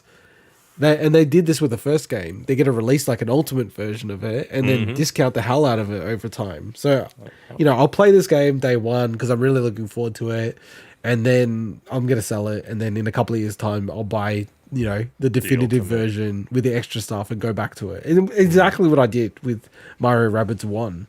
And I only played that Donkey Kong thing recently, which was awesome. So, but yeah, I'm really looking forward to this game. It's kind of like, I was hoping it was a bit earlier, this game. It's actually 20th of October, which kind of sucks because Ragnarok's coming out on like, what is it, the 9th of November or the 11th of November? Around that time. So, and Skull and Bones, a great game of Skull and Bones, is coming around that time as well. So. Oh, well, yeah, forget it. Got fully Got to paid get any game. time to play this. Got to get your weekly dig in. Mate, that game is going to tank so hard. And, I'll just point back to all my comments for the last, little while. So, yeah. But do you want to cover this little Brawlhalla thing? As it seems like a pretty random note in here. It's honestly, it was more like I just put it in because it was a bit odd to me. But I'm not that familiar with Brawlhalla. I know I've seen some of the guest characters are put in. So that's the platform fighter that is, I think it's free to play these days, isn't it? Brawlhalla? Yeah. I'm going to go with yes and check it. Yeah, they added Simon Belmont and Alucard from Castlevania in, which it's a bit like the idea of adding characters that have already been Smash Bros. Guest characters is just a bit weird to me. So that's why I wanted to mention it. It's like, it's not that you can't, there's no rules that you can't do that. Then Alucard obviously wasn't, but it's just odd to me. It just feels like, yeah, so I've never played Brawlhalla, so I can't comment whether or not they'd be good fit as characters. But I mean, they do actually have a lot of crazy characters. They have a lot of crazy characters in that game. They've got all the Rayman's turtles. the character in that, isn't there? They've got like most of the Street Fighter characters. Yeah. So it's pretty nuts. Yeah. It has The Rock in it. John Cena. Not that you can see him, but yeah, it's like The Rock in Brawlhalla. Huh? Yeah, The Undertaker is in Brawlhalla. Oh, I knew that. that. Okay. Shovel Knight. Anyway, we're not going to list the Brawlhalla thing. It seems like a random note, Mike. All right, so keeping the Ubi news rolling, Ubisoft has also announced a major strategic partnership with Tencent.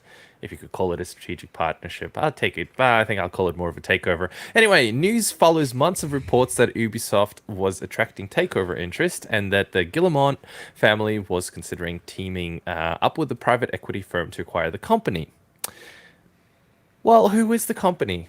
It's Tencent, of course. And they are set to acquire 49.9% economic stake with 5% voting rights in the Guillemot. I hope I pronounced it correctly. Guillemot. The French with all these characters you don't pronounce. Brothers Ltd, the holding company of Ubisoft's founders, amounting to $297 million.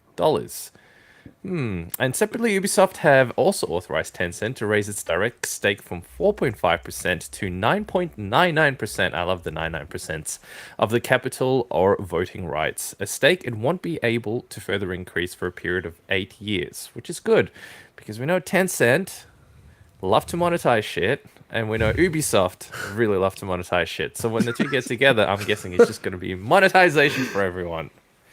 And the Guillemot family retains exclusive control of Guillemot. I'm pronouncing it 20 different ways. Brothers Ltd. Boys, what do you think of this one? It's kind of wild, but integot. Well, they're just buying everything, right? They bought into Yeah. Romsoft the other day. Like, It's just like the fact that they they have, let's just spend big. what is it? It's about 1/6 of From Software they own, Tencent. That's kind of creepy. and I mean they have a decent stake in Epic, I think, don't they? Like Yeah, like, they have a bit of cash into Epic as well. That's right. they've yeah. they've got cash in almost every bloody company. They're huge. They are huge. It's kind of like you're hoping at some point they don't like what's I forget what they called it. What's that thing Order in Star Wars where they 66? like Order 66 and they turn the clock? Order 66. It's like they'll enact Order 66 and the games industry just take over everything. in Every one main go or character something becomes somehow. Chinese. Long live the Communist Party. It's kind of like it's the alarming thing is obviously look, anything to do with them, and I think NetEase as well, and anything to do with the companies obviously that are storing data, and that's the biggest concern for me is that stuff is that hopefully they've got that under control. As someone that definitely has a Ubisoft account, and things like that, but look, they already would have been interesting to see, if someone else got their hands on Ubisoft down the line, but it seems like Tencent are the ones doing it. So I don't like the government over in China, but I can accept it a lot more than the Saudi royal fund. That is like a complete dictatorship, like sending people over to murder journalists and stuff. Like, it's insane that we abide that. If they didn't have oil, it would be just like destroyed overnight, right? Just- like You gotta napalm. love to how that death. works. Huh? Turn a it blind still eye to boggles the mind that like the week after that, was it Jamal Khashoggi? Is Yeah, it the journalist? Khashoggi. Yeah. The WWE still held their event in Saudi Arabia the week after. Yeah, It was and I'm just so- a Money travesty. talks, man. I'm really mixed on that kind of stuff, honestly. Like, because I remember I recently watched a boxing match that was held in Saudi Arabia, and I'm like, I don't know. I feel kind of uneasy. Like, I even the score by stealing the stream. So Oh, nice. felt like we're all even. We're all thieves. Right. Just leading this back to what we said earlier, so Ubisoft said the partnership covers the development of mobile titles from several of What a Ubisoft's surprise. favorite franchises and the launch of several of their PC titles in China. So that very clearly, well, look, I can't say 100%, but it seems like that is obviously linking back to the whole Assassin's Creed, Codename Jade, Codename Jade, yeah. and other potential titles. Like we know that Absolutely, they're yeah. wanting to play in that realm a lot with like the Tom Clancy stuff and their kind of like free to play mobile stuff that their Division and all that. Good way to stuff. break into the China market, I guess. Mate, It's- I'm telling you, AC Origins, the women are going to have tops on. I want to see damn. someone play it. Man, I started playing it again. I'm like, damn it, I couldn't see anymore. What's going on? You talked about is it, just and at I'm the like, start of the game. it's I'm sure gotta be just at the start. That's so weird. It's really weird. Maybe just to entice people. It's really weird. Look, as someone who, and I think Swinny, you went off the grid, so to speak, for a few days in the last week, and I have Sharing that information.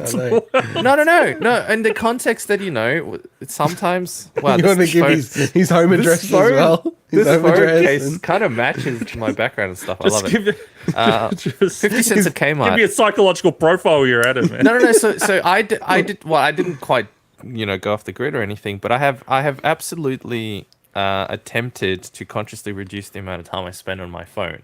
successfully. Wait. Say that sentence again. I've consciously attempted Consciously to attempt- try. Yeah, well, so because you're it's not an even attempt. actually physically Well, no, I trying. have. You're just I have. You're, I have. you're Well, attempting okay. to try to think I that you're going to haven't- no, no, no. reduce. That's amazing. No, I have That's actually amazing. reduced it. Okay, so let me rephrase that. I have reduced my Attempting to time in the last consciously week reduce the use of by it. consciously thinking about it and going, hang Just on, use you it know, less, man. It's easy. too I much don't time. use Well, it yeah, much. sure, it's easy. Of course it is.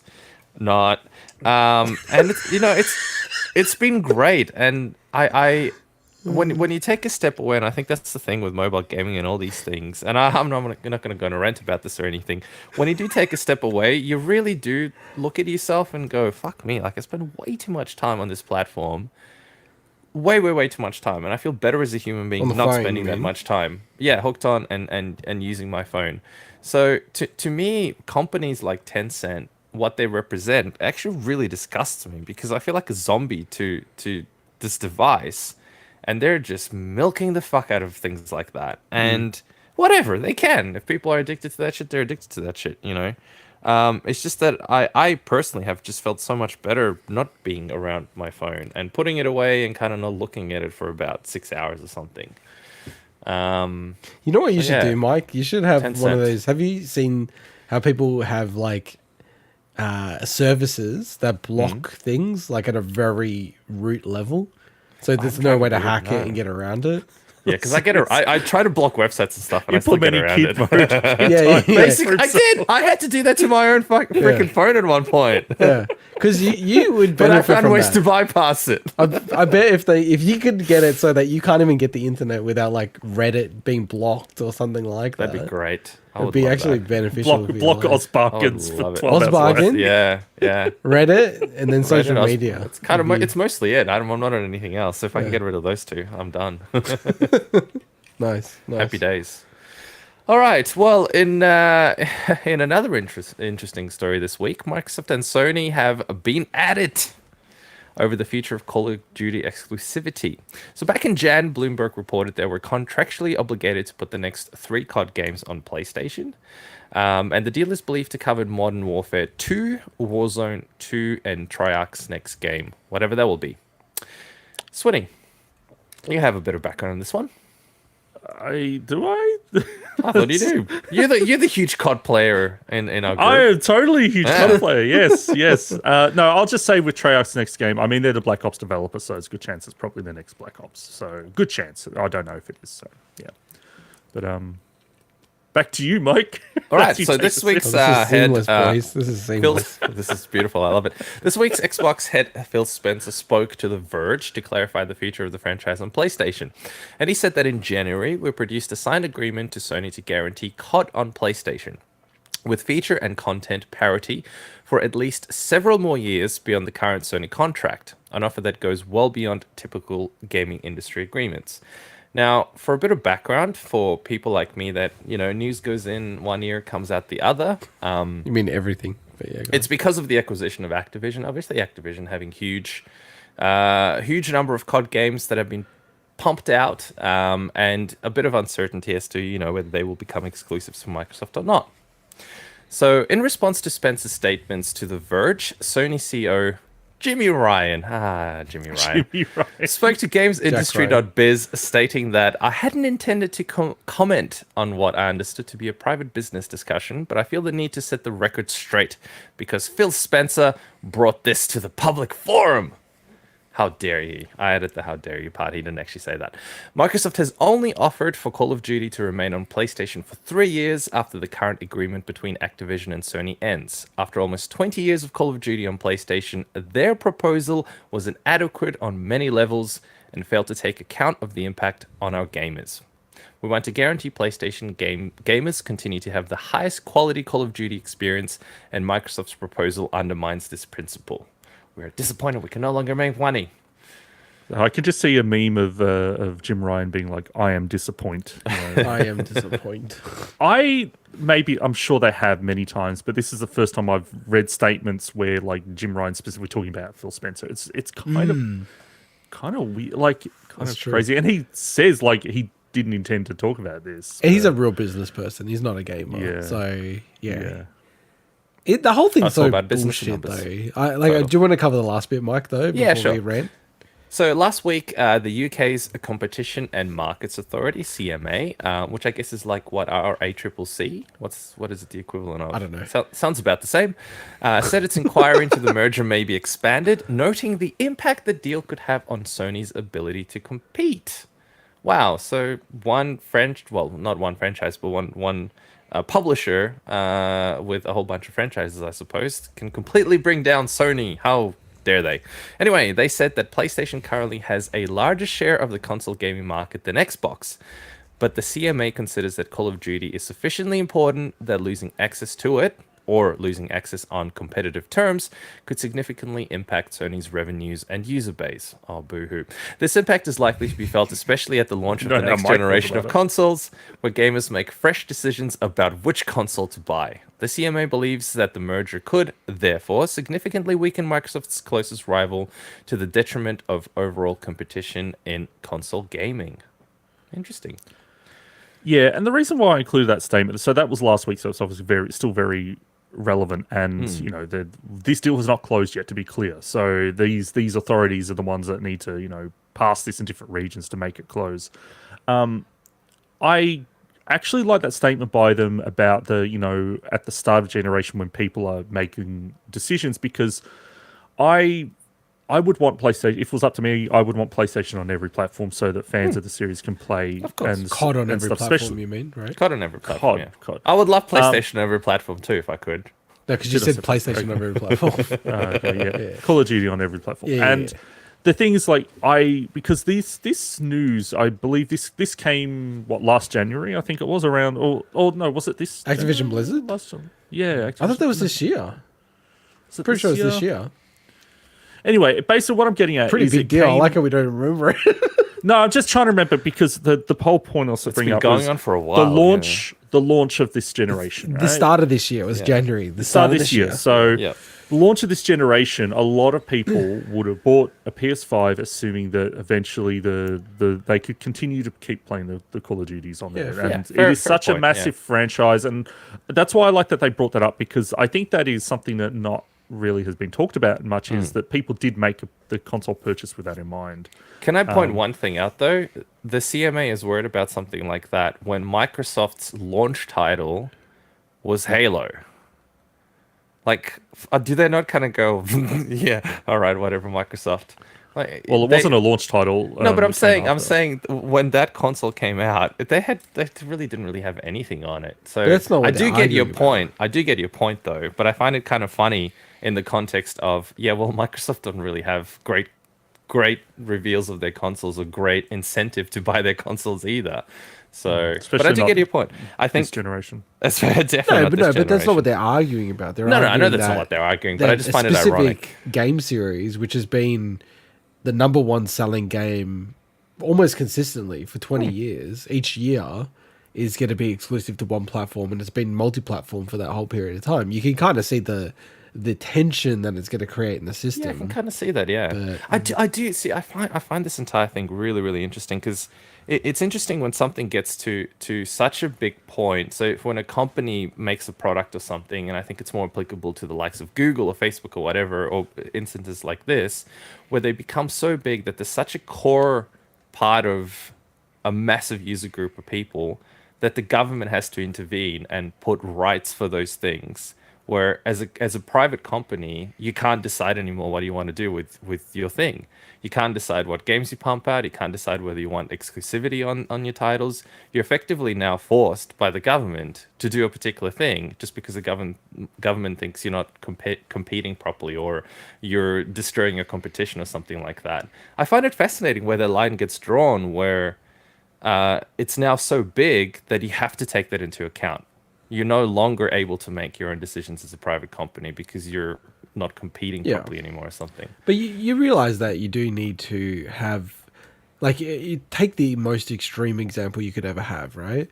You could have a situation where someone basically buys out every single ability to generate power, right? Oh, yeah. Then you could hold it, everyone to ransom, right? Yeah, like, that's like the definition of monopolies, right? No, I totally get it. Yeah. And I think on that basis, to me, it's ludicrous that this is getting truly challenged, if that's the argument, right? I feel like they're getting way out of the realm of the competition law, because as much as they say you can't compete with COD, I totally think they can. And I totally think that Sony doesn't even try to compete with COD. Like, I actually genuinely think it's like part of it is just Sony being lazy and sort of going, well, we have COD. We often will get exclusive Cash cow. advertising for COD. So, you'll see it on a bus and it'll say, Call of Duty for PlayStation. It doesn't say Xbox on those ads, right? And they do the deals to do those ads. And, we've even seen that with Deathloop. Sony's happy to buy exclusivity from titles, and they're friggin' are now owned by Microsoft. And it's know, right? Yeah. I think it's like 1 week it will come to Xbox, right? I think it's like a 1 year deal. We got revealed, right?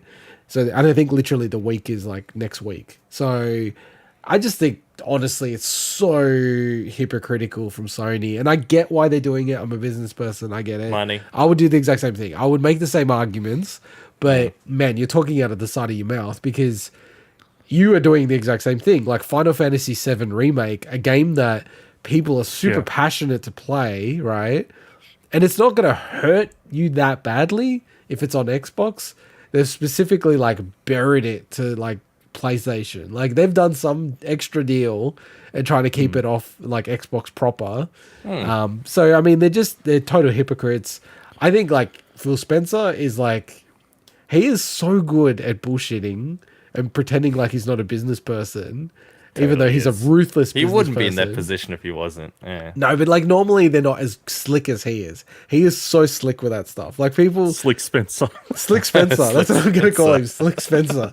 People think he's like, oh, he's a gamer, mate. He's a bro. And he is a gamer. Like you can tell he's a gamer, right? Yeah. Which, who cares? It doesn't matter if he's gamer or not. I don't know why people care about that. But Still be slick. Yeah. he is like so clever the way he's spinning all this. Like he is winning public opinion so much on this stuff. He's even going, why are people upset? It's going to be on Game Pass. Everyone can play it. I'm like, what the fuck are you talking about? You have to subscribe to it. It's not free service. What? Well, it's free if you pay it's your exclusive $120. platform. And it's like, I do not at all agree with people's analysis that Call of Duty will always be on all platforms, because how are they going to make the money back? It's like, dummy. Of course they fucking bought it to make it exclusive. Like, I do think there's an option to like put things out there later, but yeah, I don't know. Good way to get more people in. Yeah, go Swinny. Yeah, go. I was saying my original thing was when we were talking about this when it was announced. Like I always thought the Warzone would probably stay on those platforms, but eventually those I agree with that. campaign driven, and that was because that would allow Slick Spencer to his words to still be true, saying, "Oh, they're trying to retain Call of Duty on other platforms because but it might not be Black Ops 10 or whatever, future titles. But they've got Warzone, so you can still play Call of Duty." That's true. One thing I'd say is I feel like I need to contact the CMA and try the reverse spin on this, which is to say that I bought a PlayStation intentionally to play exclusives, because Sony had the exclusives, and then the motherfuckers go and release those games on PC. What the hell, Sony? I could have just gone out and bought a PC. I thought say they bought Destiny. That would have been a more like. I was going to be with them for generations. I thought this entire generation I bought the console. I could play their, but no, they go and bloody release it on PC now. I could have been playing them on PC instead. So what about that? You sound like Jerry Seinfeld when you said that. I could have been playing them on PC. You did sound like Jerry Seinfeld. God damn. That was crazy. I wish I had like a timestamp. I'm gonna mark it down. That's like so crazy. The last thing I just wanted to say on it is, and this is not a perfect measure, but it does give you an indication. Activision are still trading well below the strike price. So Microsoft are like, we're gonna buy it at $95, right? You currently can buy Activision at $78. So the market is pricing in some risk in this deal. Like I can't imagine the deal falling over. It's meant to complete midway through next year. I can't imagine it falling over, but the market is saying that. The market is like, there's half a chance, well, not a half a chance, but there's a, say 10% chance this is going to fall over. So yeah, it's kind of interesting, Mike. Yeah, interesting. Cool. So after months of waiting, CD Projekt Red have finally revealed their expansion for Cyberpunk 2077. Phantom Liberty, as it is called, will be coming in 2023 for PC, PlayStation 5, and Xbox Series X/S, skipping last-gen consoles because we all know what happened with last-gen consoles. And it's really crazy, boys. I think coming 2023, I'm like, oh my god, 2023, that's such a long wait. It's like 3 months away until 2023. That's the crazy part. I keep thinking it's, like 9 months from now or something. It's not. It's just around the corner. So the short trailer shows a mix of new and returning characters, with V reciting a pledge to an unknown character, and it is what looks like gameplay footage, not just a cinematic trailer like we had with Assassin's Creed. And he will continue to play as V, with Keanu Reeves reprising his role as Johnny Silverhand. It will be set in a new location in Night City with a mix of new and returning characters. Oh, whoops! I forgot to remove that line again. It is all good. I love repeating myself twice because I can't just goes to remember show when what I I edit said stuff, move stuff 2 seconds ago. And players who have a code for the expansion for older platforms will be reimbursed. Which So, is Mike, cool. your special edition for Xbox One that I imagine came with yeah. access to the DLC, It would have you come will with the be able to access. get some form of reimbursement, and we don't From know what who? that is. Right, I wonder what I'm going to get it from. Who From and CD how? Projekt Red. You'll probably just have to submit something. It'll be to some them, I shitty know. pack. They go, What would here's a it be? digital pack I'll that they take a give to pack. everyone. Give me a pack. I I'm okay mean, with a look, pack. Give me they a copy of the game on around PC. whole refund stuff. Like they were doing a lot of that stuff. Like they weren't giving you credit for that. They were like giving you specific actual refunds. So I wouldn't surprise me if there is actual monetary stuff. But it also that's very tough to manage. So it also depends how many people probably also would care enough about it. Or So remember. So well, I'm keen to jump back into it. I know since I played it and clocked it, they did add a whole bunch of stuff and refined, Yeah. fixed things, etc. So I'm actually kind of looking forward to playing it again and continuing. I'm so happy to finally get them to actually talk about this. Now, I didn't put it in the notes, but this is the only major expansion they're doing for Cyberpunk, which is a little disappointing because Witcher 3 got 2 really great, massive expansions. But look, I'm still happy to get more Cyberpunk. The game is obviously in a much better state. I was very fortunate to play it on Xbox Series X. I played it before the next gen patch, but I was playing it, and with my TV that had VRR, it likely probably really helped the experience and made it very smooth as well.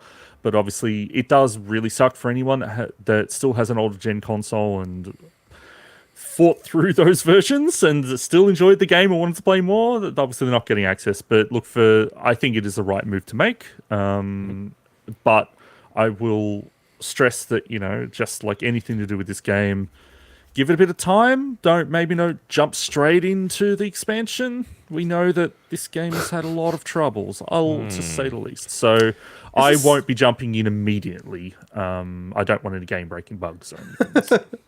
Part of my ignorance, though, is this going to be paid? Of course, yeah. Okay, It's no, a I just big, wanted it's to a big clarify. major DLC. So they have been adding. They've had free DLC, right, Swinny? Yeah, so they're adding in new quests and things Yeah. with these different updates, and we'll talk about one in a second. So they've been adding some new content over time, as well as obviously trying to fix a lot of the game's issues, and there's some really cool stuff in this update that I'll mention. But yeah, this will be paid unless you've already got some pre-existing access. I don't know if there was like a season pass or anything, but I know those special editions did come with something. So. But this update I was referencing, so it's live now as the 1.6 update. We haven't really detailed any of the ongoing updates for Cyberpunk because it's just not that interesting. But as part of this story, I thought I'd include it because are a couple of cool things. So they've got the Edge Runners anime by Studio Trigger, which is coming out this week on Netflix, which actually looks awesome. Like these are the guys that did Gurren Lagann and like really cool studio. And they're bringing some items across from that into the game. Cool. But the big one, so they're adding clothing transmogrification. So that's where you can change your clothing but retain the stats of the stuff you want, I'm which is impressed always that good. you easily said that word. Like it was Oh, nothing. yeah. Transmogrification. You can now modify your face and body again, like after you start the game I'm at sorry, a you Ripper can Doc, which makes modibly. sense. Yeah. Okay, that's You write the notes exciting. next time, I know. It's like that's his add to it. They're adding cross-platform progression, so you could be okay, able to that's share your save files. Now, good. again, That's good. I haven't gone and read what the reactions are to this latest update, but look, again, with everything with this game, maybe just give it a bit of time before you Wait, tempt that can stuff. I say Can I ask one thing about that? How the hell is that going to work? Where you could play the DLC on PS5, then go back to PS4. How's it gonna share? I don't know if the cross-platform was generational or not. I'm not sure. Oh, what? I was thinking more PC. I'm not to sure. No, I Series don't know. Okay. I don't kind of know. thing. I don't know. No, that probably makes sense. I would assume it's maybe you can just do it PC to the newer platforms. But yeah, that's a good question. I don't know the answer to, so I don't want to give wrong info there. And we talked about they've been adding new content, so there's some new gigs and stuff, which are just like little cyclists around the map, and a new performance mode for Xbox Series S. That's pretty cool. Which is cool.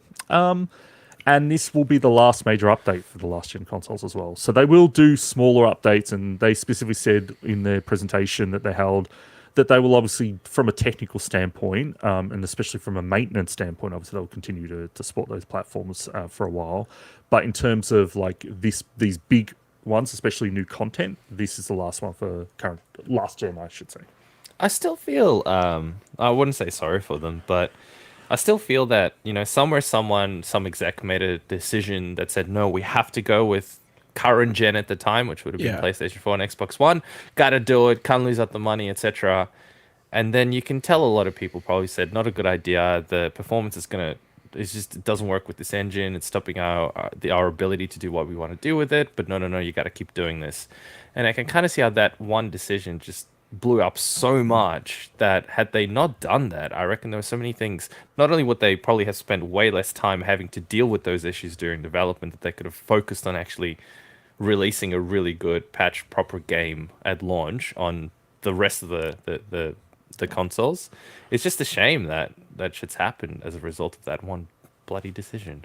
Yeah, I don't want to open, like the whole discussion again. I'll just say that the game needed like another year at minimum, even if they scrapped last gen. So yeah, that's pretty solid. I still love the game, but it's same. Yeah, I loved it even as it was. I mean, yeah, with its faults, and I played it at launch and stuff. But it's super obvious they should never have released it on the previous gen consoles. And it should have just been PC first, right? And then come to the consoles when they did the next gen release of those, right? But like my question is, do you think this game will ever be redeemed?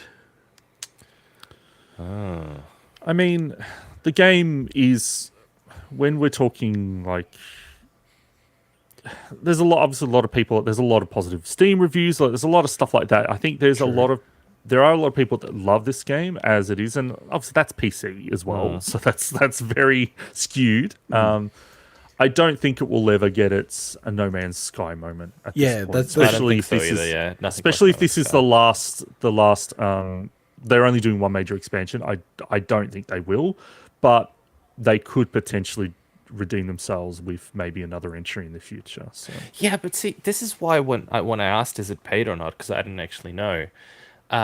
That is one of the things that I think redeemed Hello Games and redeemed a game like No Man's Sky. They said, hey, we fucked up. We promised these things. We will give you these things and more, and we're going to do it for free. And it's exactly what they did. And they just pumped update after update, content after content, didn't charge a single cent for it as far as I was aware. I can log in and I have all the updates, all the cool base building, all the extra shit multiplayer that they promised originally. It's there. For something like this, where they had this huge fuck up that the community really hated them for, I would have just gone, you know what, guys, we made enough money on this game. We made them millions and millions. Fuck it. Let's just release this DLC for free. Huge expansion. People would love it, hopefully. They'll see it's a goodwill gesture, and I know they did a bunch of other goodwill gestures, don't get me wrong, but they were kind of like, they had to do those, they had to do those just to save face, where this would have been a genuine, we're really fucking sorry, we're only doing one thing and we're going to give it to you for free and it's going to be awesome, but they didn't. So I think it's a bad move to charge for this, if that's actually what's happening. It's kind of tricky because I don't know how many more sales they're going to get from it, right?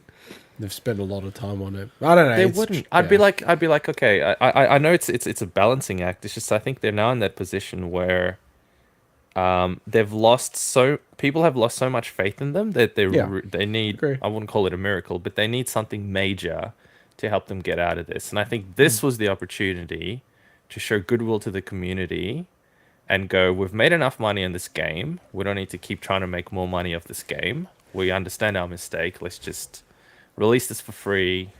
Give people something really awesome. They've got all these really cool, awesome updates, and then move on to our next game. They I mean, I really don't know what their went- financials are like, but yeah, They really went from like from hero to zero. It's crazy that super crazy. I think yeah. that they were the most beloved studio in the world. Honestly, like, and this is out of Naughty Dog, Nintendo, Probably, yeah. all this stuff. I think they were the most beloved. Like, I never really have played any of their games, and I know that, you know, everyone loves the studio. And then to now be like disdained, honestly, I think overall is pretty extreme. That yeah, and I think you're right, To me, Swinny. the- I think it's like their next game. Like, if it's Witcher 4, and if they do a great job with that, it's not fucking like super buggy on the release. It's like, that's, I think people are going to be like, okay, cool, Yeah. yeah, we're back on this train. Yeah. They're still an awesome studio. They're just some decisions were fucked. Yeah. And you can't blame an entire studio for something like that because the studio is amazing and the game and the scope of it is amazing.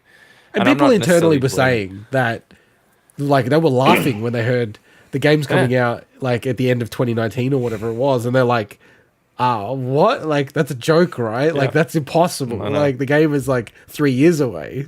So, yeah, it's interesting. But it's a tricky spot to be in because again, I believe in the people, and Yeah. in the end, behind all of this, there's hundreds, thousands of people that work really, really, really hard to Not develop sure, something hundreds like of this. thousands. Or No, do you mean thousands of people? hundreds or thousands? Yeah, Oh, it's okay. thousands Yeah, most likely.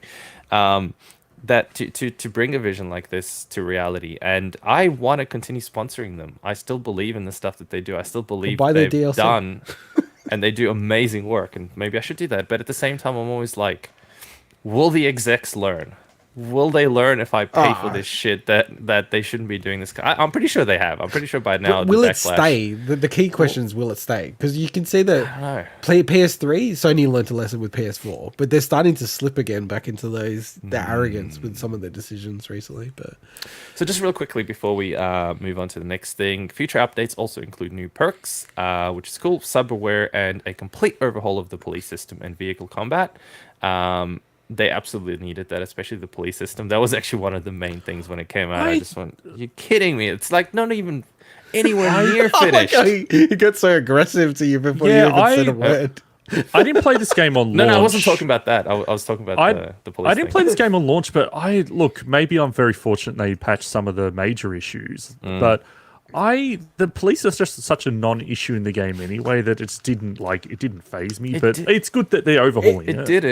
It But became it was a pile-on, Swinny. It became a pile-on. weird. Like, when the game got critical momentum of being like, oh, it's too buggy, then anything. Like, people, I remember Anything watching was, videos of Yeah. someone's throwing a rock in the water. Oh, it doesn't splash like it does in GTA 5. And I'm like, remember that. fuck these people. Like, I get it. If I spin the camera around and the whole thing changes because I can't load it properly, that's a more problem. annoying, That's an yeah. immersive Yeah. problem. Like, throwing a Man, rock, if you- fuck off. Like, If you spin around a tree in Doom, it looks the same. You know, like there's things about these the games cop- that just are weird. it's a you know? game. Yeah, exactly. No, but the cop thing was completely immersion breaking if that's how you played the game. If you played the game like you would in GTA where you're trying to like outrun the cops and shit like that, it was 100% broken. That thing was just alpha in the way it was Oh, okay. implemented. I thought you meant Alpha in like the Andrew No, Tate it was, way. you could climb to Corps. like Sigma, the top Sigma, of a that's building. You Sigma. could glitch into some place, Andrew Tate. be somewhere where no one could possibly ever get to, and cops would just instantly spawn behind you. It was just really not designed properly. But anyway, they also introduced a Red mod, which I think is really cool. Bit of news. It's a new free modding tool for PC that makes adding mods easier, and I think that is quite powerful as long as there's still a community there. And sometimes I think with these games, it's mods and the community adding these kind of things that actually help the game grow or help keep the game alive, which I think is really cool. So yeah, Cool. pretty cool. All right. What did you change, Swinny? He just deleted the line so I would Nothing. shut up and I Nothing. wouldn't keep I bet he- talking. He also had Nothing. vehicle combat. A lot of typos in this. I didn't change anything in our run sheet. Mike, You did. How do I go Control Z? Please. Control Z. I removed the line about Witcher 3 because I'm like, well, let's not talk about Witcher 3. Yeah, let's not we're going talk about a bit it for long. yeah. So. All right, cool. So let's go into our final segment, which is the Big Sizzler. So it's time to wrap up this week's gaming news. Boys, pick a headline. all you can eat, anything you like. What do you want to talk about? I'm like, when I added that, I'm like, how is Mike going to say that? Like, Exactly how I was going to say it. and I'm like, okay, that came off way creepier than I was expecting. Look, in terms of some of the leftover stuff from this week, we had the fact that Konami has renewed their trademark for Suikoden. The only Suikoden game I've ever played is number 5 on PlayStation 2, which I have in my hands. I'm kind of hoping that they remasters the older games because I'd like to play them. But for anyone that doesn't know much about Suikoden, the Eiyuden Chronicles 100 Heroes, that massive Kickstarter game that's coming out next year, is a spiritual sequel made by some of the same staff. So it's interesting that Konami are actually potentially bringing back Suikoden like in the same period that they're actually doing that spiritual sequel. So that's likely going to be a Tokyo Game Show announcement. So Okay. I am slightly disappointed by Atomic Heart being delayed. It was previously planned for 2022 sometime, when we only have 3 months left. But it is coming in Q1 2023, and as I said in the previous segment, that's only 3 months away technically. So between one now and 6 months from now. So I was watching some combat trailers before. Again, proper gameplay. I love me some proper gameplay. And the more I see of it, and I don't want to see too much of it because I don't want to spoil it. It's giving me really cool Bioshock vibes mixed with a bunch of other games, and I'm actually really looking forward to it. the game looks cool, and Looks Mick Gordon's really doing the cool. soundtrack as well. But I was just trying to remember. Was the what are you playing? This is the Big Sizzler. Oh, Yeah. Sizzler ad. Yeah, Sizzler ad. I was like, this is Awesome, really awesome. familiar. But yeah, I'm trying to think. Is that developer Russian for Atomic Heart? Or because I don't actually trying know, to, to like- be honest. yeah, I'm just trying to remember. Like look it's it up. because I was thinking like that could complicate stuff. But if maybe I'm misremembering that. But yeah. For me, like, I think it's interesting that Nintendo is starting to release more and more special variants of the Switch OLED. So one thing about Nintendo is, and you know, you can actually go back through the history and you can see this, where they feel like they're not getting enough momentum in hardware sales, they start to actually pump out like more variants. It's also covered in Reggie's book. Like, he literally says this is what they do. And it was a very bad sign with the Wii U that they started doing that within the first year, like having specific variants. Now, obviously, the Switch is a massive seller, but I do think they're probably seeing numbers internally, which is telling them that they need to be more nervous about their numbers. And they've started to soften a lot of their forecasts as well. So it's interesting. Like, they've now got this new Pokemon Scarlet and Violet special edition, which does look cool. I'm not a Also Pokemon is, fan, yeah. but it looks awesome. And you, Swinny, I believe you've got the Splatoon 3 variant. So it's like, Yeah.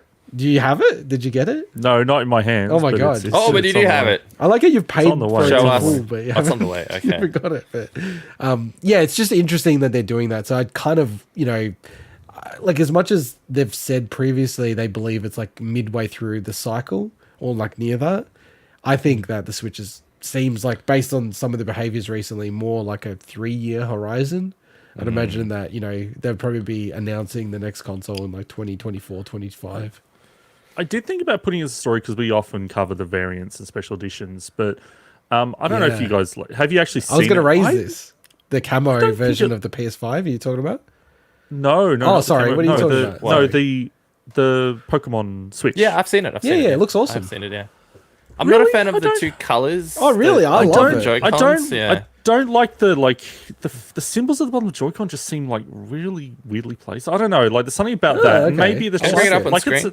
it's a tasting. Oh, Obviously, like I it just do was whatever you similar want. with the Zelda Joy-Cons. Like, I wasn't a big fan of that, whereas you thought they were really cool. So it's like, I guess everything's subjective, Yeah, I isn't it? love those ones. Yeah, that's a really good You example. know what I love? I actually, just 'cause- love the plain white OLED one. So any of the branded ones, you guys know me, not into it. Yeah, just that orange. It's very. I like it, man. It's bold. dark. It's full on. You know, like I I find like it a it. bit dark. I love What do the you need box. to trade The to box get looks it? Is awesome. it $199 If you have a for Switch your OLED. normal OLED? Okay, cool. Yeah. I think it looks awesome. I love like this stuff. It's super aggressive. Like, Yeah, it's cool. I guess That's if you're cool. I into- like that. yeah. But No, I'm a big fan. I think of that. it's the front of the Joy-Cons. Those icons just a little weird to me. The these at the Pokeball is bottom. probably my favorite touch, to be honest. Where they've integrated the Poke. Yeah, The this one thing bit, you're yeah, never yeah, gonna yeah, see. yeah. I didn't see The that. back of it. That all right. That sold me. It's such a small touch. That's That is on me. the coolest touch. I love that. I'm gonna bit. cancel my Splatoon order and get my. No, I like it. Oh, so as we're talking about these ones, Hmm. I don't know if this is. Oh wait, I gotta go back so I don't like reveal anything. No, I was the PS5. Have you guys seen the camo PS5? No, I stuff? actually have not. No. Oh, Well, really? sorry, I Shit. did, but it was camouflage, so I couldn't actually see it. It just looked like there was nothing there. This Where is Oh it? yeah, I do remember. they're releasing this. I all do camo remember this. for like Huh? the DualSense, the whatever the headset's called. I can't remember. What Is is it it? linked Pulse into Are you 3D. showing it yet, or what? Can you see it? No. Shut up, Mike. He's making Oh, a John Cena joke. gosh, I'm an idiot. I look. Is it tied into a game or is it just literally? Oh, we're gonna make No, a it's camo. just like- Yeah, just- Call of Duty. They just Zing. released it. It's kind of crazy. I love that they're doing this. Actually, I think this is really cool. It reminds me. I think it the feels very controller and old school. heads- It's. The control and headset look okay. I don't know about the full console because it's so big. It's being super camo. I mean, aggressive. some people are, especially, I'd imagine, I hate to stereotype, but COD players would be into this. It's totally not my aesthetic at all. Would not fit in any home I would ever have, but it's different. Some people like this shit. This is the man with the dead island statue. That was the man many years light ago. camo thing. Sorry, That was like literally probably close to 15 years ago or something. I'm a different man now. And even back then, I honestly don't think I would have a camo. I feel like this will be worth a PlayStation lot of thing. money in the future because I feel like this is going to be extremely limited. I couldn't imagine they'd have a big run of this because it's so niche. It's so This weird. feels very niche. Can you just buy the plates separately? Yeah, it was down at the bottom was separate place. Wasn't It had the Yeah, up. sales, but I don't know if they're actually up already. Because I could think like with the fact that you can get those new plates, I think that is like going to get a lot more people to buy that kind of stuff. As opposed to okay, I actually need to go buy a PS5. Plus, I can't love get my the hands on a plates. PS5. I love the plates, man. The plates are super cool. Like, it's such a cool idea. Today was the first day I actually saw. I think it was Costco or something selling the Series X. At Yeah, they're all below separate. They're all separate. $750. They're all separate. Yeah, I'm pretty sure because it showed just the plates in one of the pics. It looked like. One of the other stories that I just want to mention. So we're not. I didn't think to put it in the story because we're not. None of us are probably that interested. But there's a whole Disney games showcase that they did where they announced Amy Hennig's new Black Panther, Captain America game, and a bunch of other stuff. But weirdly, like such a random thing, Bithell Games. So Mike Bithell, the developer behind Thomas Was Alone, and I reviewed the Solitaire Conspiracy on the show, Subsurface Circular, and Quarantine, and like really cool little indie developer is making a Tron game that's like almost like a visual novel. Some of his games are like visual novels anyway, but it's like what a cool. Probably have no interest in it because I'm not into Tron, but it's really cool to see like a dude that's been obviously working away, slaving away on these games that have pretty small niche audiences, get a real good shot at it's not like, I'm not saying it's a massive franchise, but comparatively to It's a stuff he's big been doing, it's a big IP with Disney. Like that is really cool, and I'm so happy for the dude. So Yeah, no, that's awesome. That's awesome. The other one really that's cool. not in the run sheet is the update to the PS5, which is pretty major. So they've added 1440p mode. So if you've got a compatible HDMI, it needs to be HDMI 2.0 or higher into a PC monitor. You can display 1440p, which Awesome. is to me the best like display resolution. Most of the games don't run at native 4K anyway. They use checkerboard, so I think 1440p is definitely the sweet spot. And it's something that everyone was saying Sony's not going to do. So I actually appreciate that they've done this. They've done the VRR stuff recently. Unfortunately, my monitor is a little bit like it's literally 1 year, I think, too old. So it only has HDMI 1.4, so I can't use it, Shit, I didn't even. which check would be this annoying. option. So, but That would be because especially with VRR, that'd be freaking sweet. yeah, To be able yeah. to. Oh, I don't think you. do it together. I don't think you can use VRR on on- 1440p mode from memory. I think it's Okay. 4K. You can. Ah, dang it. 1080 Oh, you can. I don't think you can with 1440. I might be wrong. Should check that. So, We'll check it out. but yeah, just that's a big update. A quick one on the Switch thing and the life of the Switch and everything. I've been seeing more and more companies starting to release handheld devices, Windows devices, etc. That is really, I wonder what Nintendo must be starting to get a little scared in that sense, because a lot of these companies, probably the major limitation is just battery life, and that's mostly because you can play some pretty powerful games on it. Like you can play God of War at 30 FPS on these consoles, only for about an hour and a bit, but you can still do it.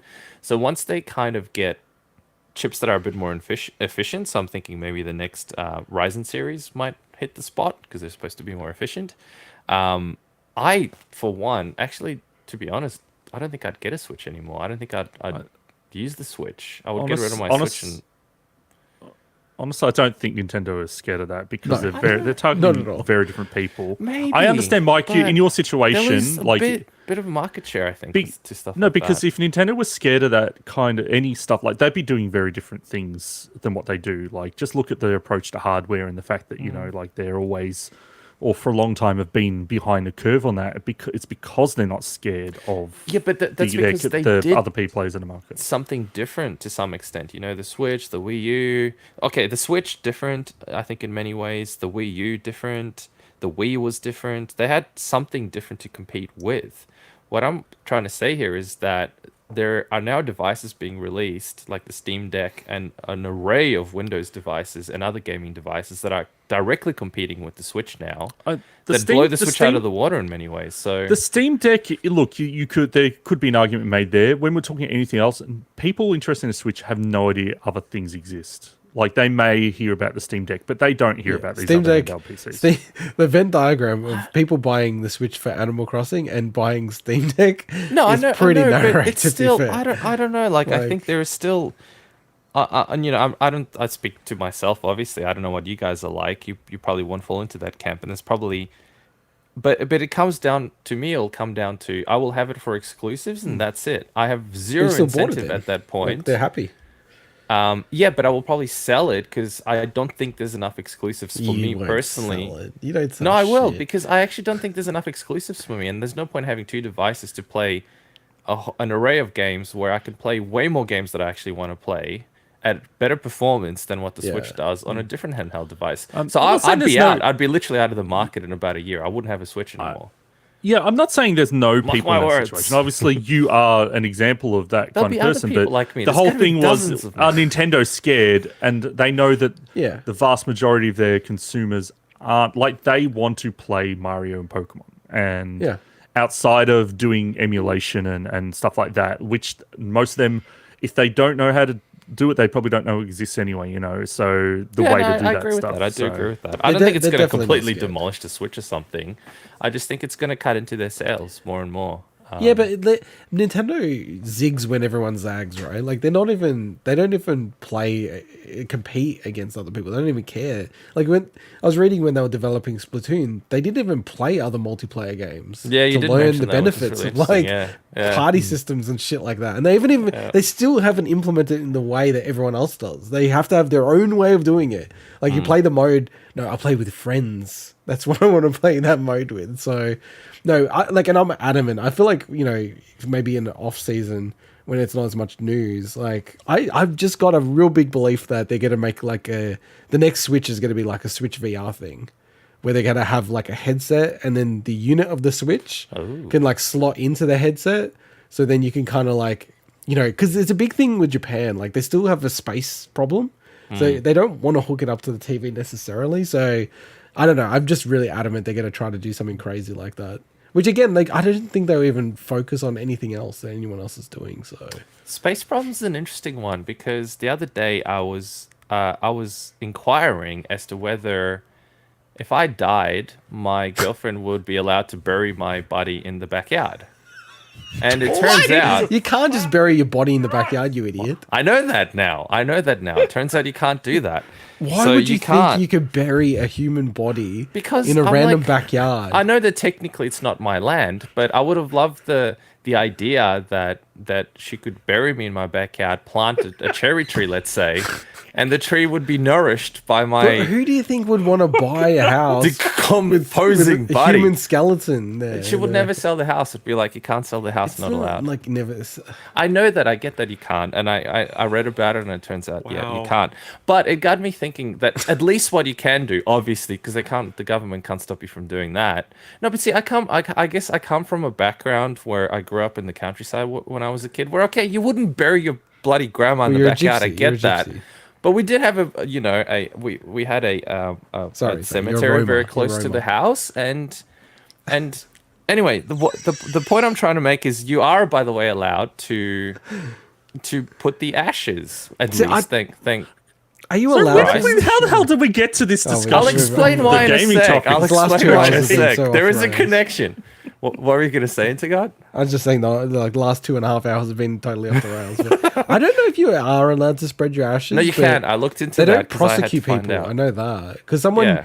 when Buddy Franklin in the AFL kicked got to 1,000 goals. Someone took out their mum's or grandma's ashes onto the SCG and dumped it because they're Dumped like, it onto the I don't SCG, have any wow. other opportunity to do this. I'm like, you're a dickhead. You shouldn't do Wow. it at all. People have to literally go and play straight after that. So they're playing on your They'll be relatives' sliding around remains. on that grass and And they didn't consent to that. I don't It's want to make freaking any bullshit. jokes about that. But yeah, so I apparently you can. So the deal now is, and she's not going to do it. I've got a friend who put his hand up to do it. They will take my ashes and they will spread it, and then they will plant the tree, and the tree will be nourished by my ashes, which I think is I don't symbolically think your cool. ashes will nourish the tree, by the way. Probably not, Just but- to hurt your feelings. But What Okay, games, the Mike. the reason why I had how's this this got to connection go? in my Can head I is take your that games if we're I digging may up your be. body? You can. Can I take the Dead Island statue? Take whatever you want. I'll Can be I dead. I have don't give the a fuck. Cyberpunk Xbox One? Take it all. No, seriously, it's on record now. Can you put You that can in a will? have the Yeah, can put it have in the your will. Xbox. Technically does she classify as a will? You can go to the judge and go to episode 96, 2 minutes Yes, the way through 25 this mark. horrible thing. He goes, that is a really good Jerry Seinfeld impression. But the reason why I started this entire bloody tangent is because, don't quote me on this, but I saw a statistic related to this whole cremation thing and whatnot, that Japan has a 100% cremation rate, which kind of struck me as odd. I thought they would still, have cemeteries and stuff, but maybe it's just so high because of lack of space and stuff. No, they have that it is- cemeteries. it That's is the not same as that Hong high. Kong. They have cemeteries, but They definitely Yeah, do Joe- because I went they past have urns. cemeteries They when have I was urns, there. though. No, it's all urns. Joe's getting the rock Yeah. band sets. Which is He's fascinating, I said it. think. Oh, damn. He's Joe just, picked a good one Oh, there with the rock damn. band sets. Sorry, That's Joe. right. That's right. Okay, you can have the rock band set. Yeah, sorry, Mike. Hey, Mrs. Back. Hello. I cut in your mic. Sorry, I missed the whole connection of cremation in Japan to video games again. Sorry. There's no Because connection. Switch. I was thinking about Switch and VR and the limited Are you- space are you that gonna Japan die? has. Oh my god, that is the connection. So the link was limited my space in Japan. That was the link. Oh my god. Yeah, because you Oh can't my bury God. dead bodies. You gotta like It's a limit special your brain. space. Yeah. All right, It's a all right. special There's brain. one last We went thing on I an want to adventure. mention. Yeah. There's one last thing I want to mention. Just because I love this character. So, Stranger of Paradise, Final Fantasy Origins, that the game from Team Ninja and Square Enix. They announced a new DLC featuring Gilgamesh, who is the returning boss character, iconic Final Fantasy character. I love that. That's actually made me want to actually get this game now and start playing. I was eventually going to get it, but now I know there's a Gilgamesh DLC. I'm actually really pumped to get into it. What's the word that they use in the trailer all the time? Chaos. Chaos. It's chaos. It's chaos again. Yeah, that's right. Chaos. I love Chaos. it. You know that. Yeah, Gilgamesh is awesome, and his theme, A Battle on Big Bridge, is probably my favorite Final Fantasy song. So, Yeah, nice. Awesome. Very Cool. nice. Cool, Mike. Awesome. Very good. That was an exciting episode. Gosh, I wish people could have heard the pre-show. That was really funny too. In retrospect, not so funny when we actually spoke about it. it's a roller coaster. I'm not sure if it's funny in retrospect either. But Yeah, maybe go not on. really funny in retrospect either. I guess I do find some things bizarre. It does remind me, actually, this is Oh, going to sound God. horrible, but I'll finish on this note. Can I just leave? No, you got it. This is a good bit. So Chuck Palahniuk, I may have actually told you guys. Your this before. batting record doesn't line up horrible, with it. I know. This is a good bit for going. But let me tell you this bit. So Chuck Palahniuk, who's one of my favorite authors, he wrote Fight Club, which then got turned into the popular film that I think we're all aware with. Never heard of it. Did a podcast on the Joe Rogan Experience. And now Sweeney's really happy. You're talking about Joe. Yeah, I'm super happy. gone. hey, get back! It's a good tale. So anyway, Joe was saying, hey man, how do you deal with all the shit in your life? Because he goes, and I'm paraphrasing here, but Joe goes, your mother died. I blame integot. Your mother died from cancer. He made you the host. Your dad got killed by a white supremacist. And your accountant / manager ran off with most of your money within a short period of time. How do you deal with this shit? How do you keep going and stuff? And he goes, well, there's a thing called cognitive reframing that I do, where I take this thing in my head that I can't do anything about, and I reframe it. So let me give you an example. Before my dad, I'm paraphrasing here. Okay, this is Those Biden Biden glasses have really got you rambling. This is what he said, right? He said, I'll link you guys to the episode if you don't believe me. So he said, before his dad had died, his dad wanted him to introduce him to Winona Ryder because he liked Winona Ryder, and he knew that Chuck knew Winona Ryder. That's the best way to say Winona Ryder. Whatever Can you her say name the name is. again? I'm not saying It's it again. amazing. I am not saying What's it her again. name? No, Anyway, I missed the name. What was her name? Winona Winona Ryder. Winona Ryder. Winona Ryder. Vignogna. Vignog Ryder. Anyway, so his dad kept wanting them to be introduced, and Chuck was always like, I don't really want to introduce them to. It's really awkward, really weird. He's just gonna crack onto her and stuff. So anyway, Chuck goes, when he got the phone call that his dad had been killed by a white supremacist, one of the first things that came to his head was, thank fuck I don't have to deal with that Winona Ryder situation now. And to him, that was cognitive reframing. It was when he put himself in a situation where there's nothing he could do about it other than look at the positive of that situation. Yeah, thanks. Hey, for people tuning in really late, I've got an eye infection, okay? You're That's pink why eye, I'm wearing I these. know. It's not pink eye. I think It's Russell not, Westbrook's got the right it's reaction not to pink you. He got it from eye. IKEA meatballs. It is not pink eye, and it did not come from my Hey, look, it actually looks like mine. I didn't plan this. Yeah, that's all talking about the glasses, man. That's all talking about the glasses. Yeah, but do you have But it one was where he's wearing perfect. It was the hat as perfect. well? Oh, shit, Oh man, that was Napoleon crazy. Dynamite. That's one of my favorite shows. All right. Sorry, Mike. So cognitive reframing. Mm-hmm. So that was. I like how it goes, That was. like Yeah, waiting, so that was- waiting for you to complete it. Well, I do that too. I often find myself, if I'm in a shitty situation, I laugh about it because it's basically all I can fucking do about it. I can cry about shit. I can be depressed, which I've gone through. You guys know that. But now I'm at the point in my life where literally the best response my brain has is I see the light part of it because fuck it. Like, what's the alternative to me? And I know it sounds psychotic, and when I first heard when Chuck said this, I heard this a few years ago. Now I'm like, wow, this guy's a psycho, but it makes sense. It freaking makes sense. And I can joke about it myself. Like I joked just before about my death. I don't give a fuck. One day I will jerked. not jerked about my death. Honestly, if you guys want it, I implore you, on the day that you hear, God, I'm dying. on the day that you receive the news that I am dead and gone, please take down your pants, let one out in my honor, and move on with your lives. That's what I'm hoping you'll do. All right.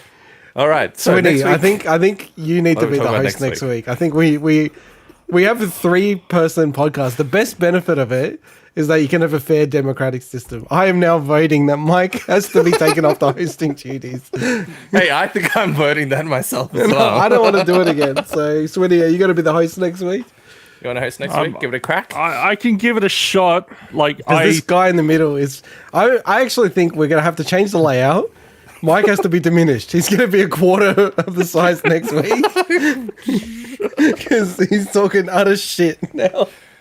I'm not. I just You're not. I You're have not. weird Mike. weird views about some of this. Mike, that may have been and in the previous segment about you burying yourself in the backyard, might have been the most to be off illegal. tangent rambling you've done on the show yet. And really? Okay. Thank you for it. It was a Thank you. Biden-esque You're ramble. welcome. You're welcome. It's the glasses, man. And The threads of your The mind eye. and how they connect these things, and then trigger you to go, this isn't important enough that I'm going to waste 10 minutes of these gentlemen's lives while hey, we're it is live. important. It concerns And my going away, you know. can you at least What donate happens your, to my your games? brain to science when you die so they can study like Sure. how that connects? And decisions are made. Like, and we all know, like, Mike is a super intelligent person, and I yet, don't know about that. how does an intelligent system produce such bizarre outcomes that are so illogical and pointless?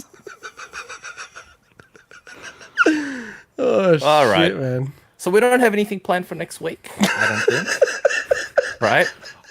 I will. Other than you being- I didn't put it in, but I might give, if I can get around to playing, I might give impressions on Still Rising, the new Souls-like from Spiders. Makers of Greedfall, that came out this week, but I didn't get a chance to play it, so we didn't put it in. So I might cover that. Hey, who knows? Maybe I'll beat it. We'll see. So Yeah, I'll be playing Splatoon 3 like crazy. On the analog pocket front, they're working on the NES core and porting that across.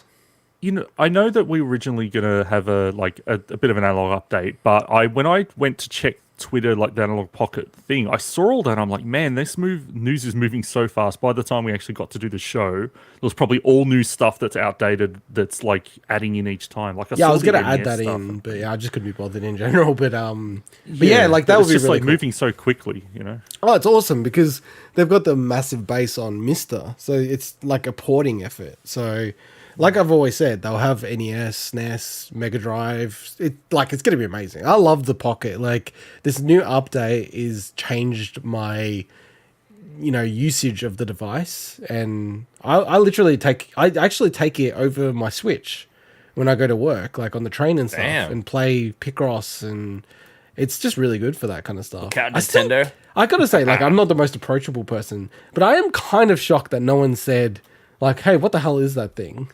Because it's super obvious I'm playing, like, Game Boy games, which is not the most common thing you'd ever think on a train, but yeah. Cool. Nerd. Awesome. Just a final drive-by. Nail in that coffin, just right there. No coffin. Ashes. Thank you. Tree. All right, bye-bye. See ya.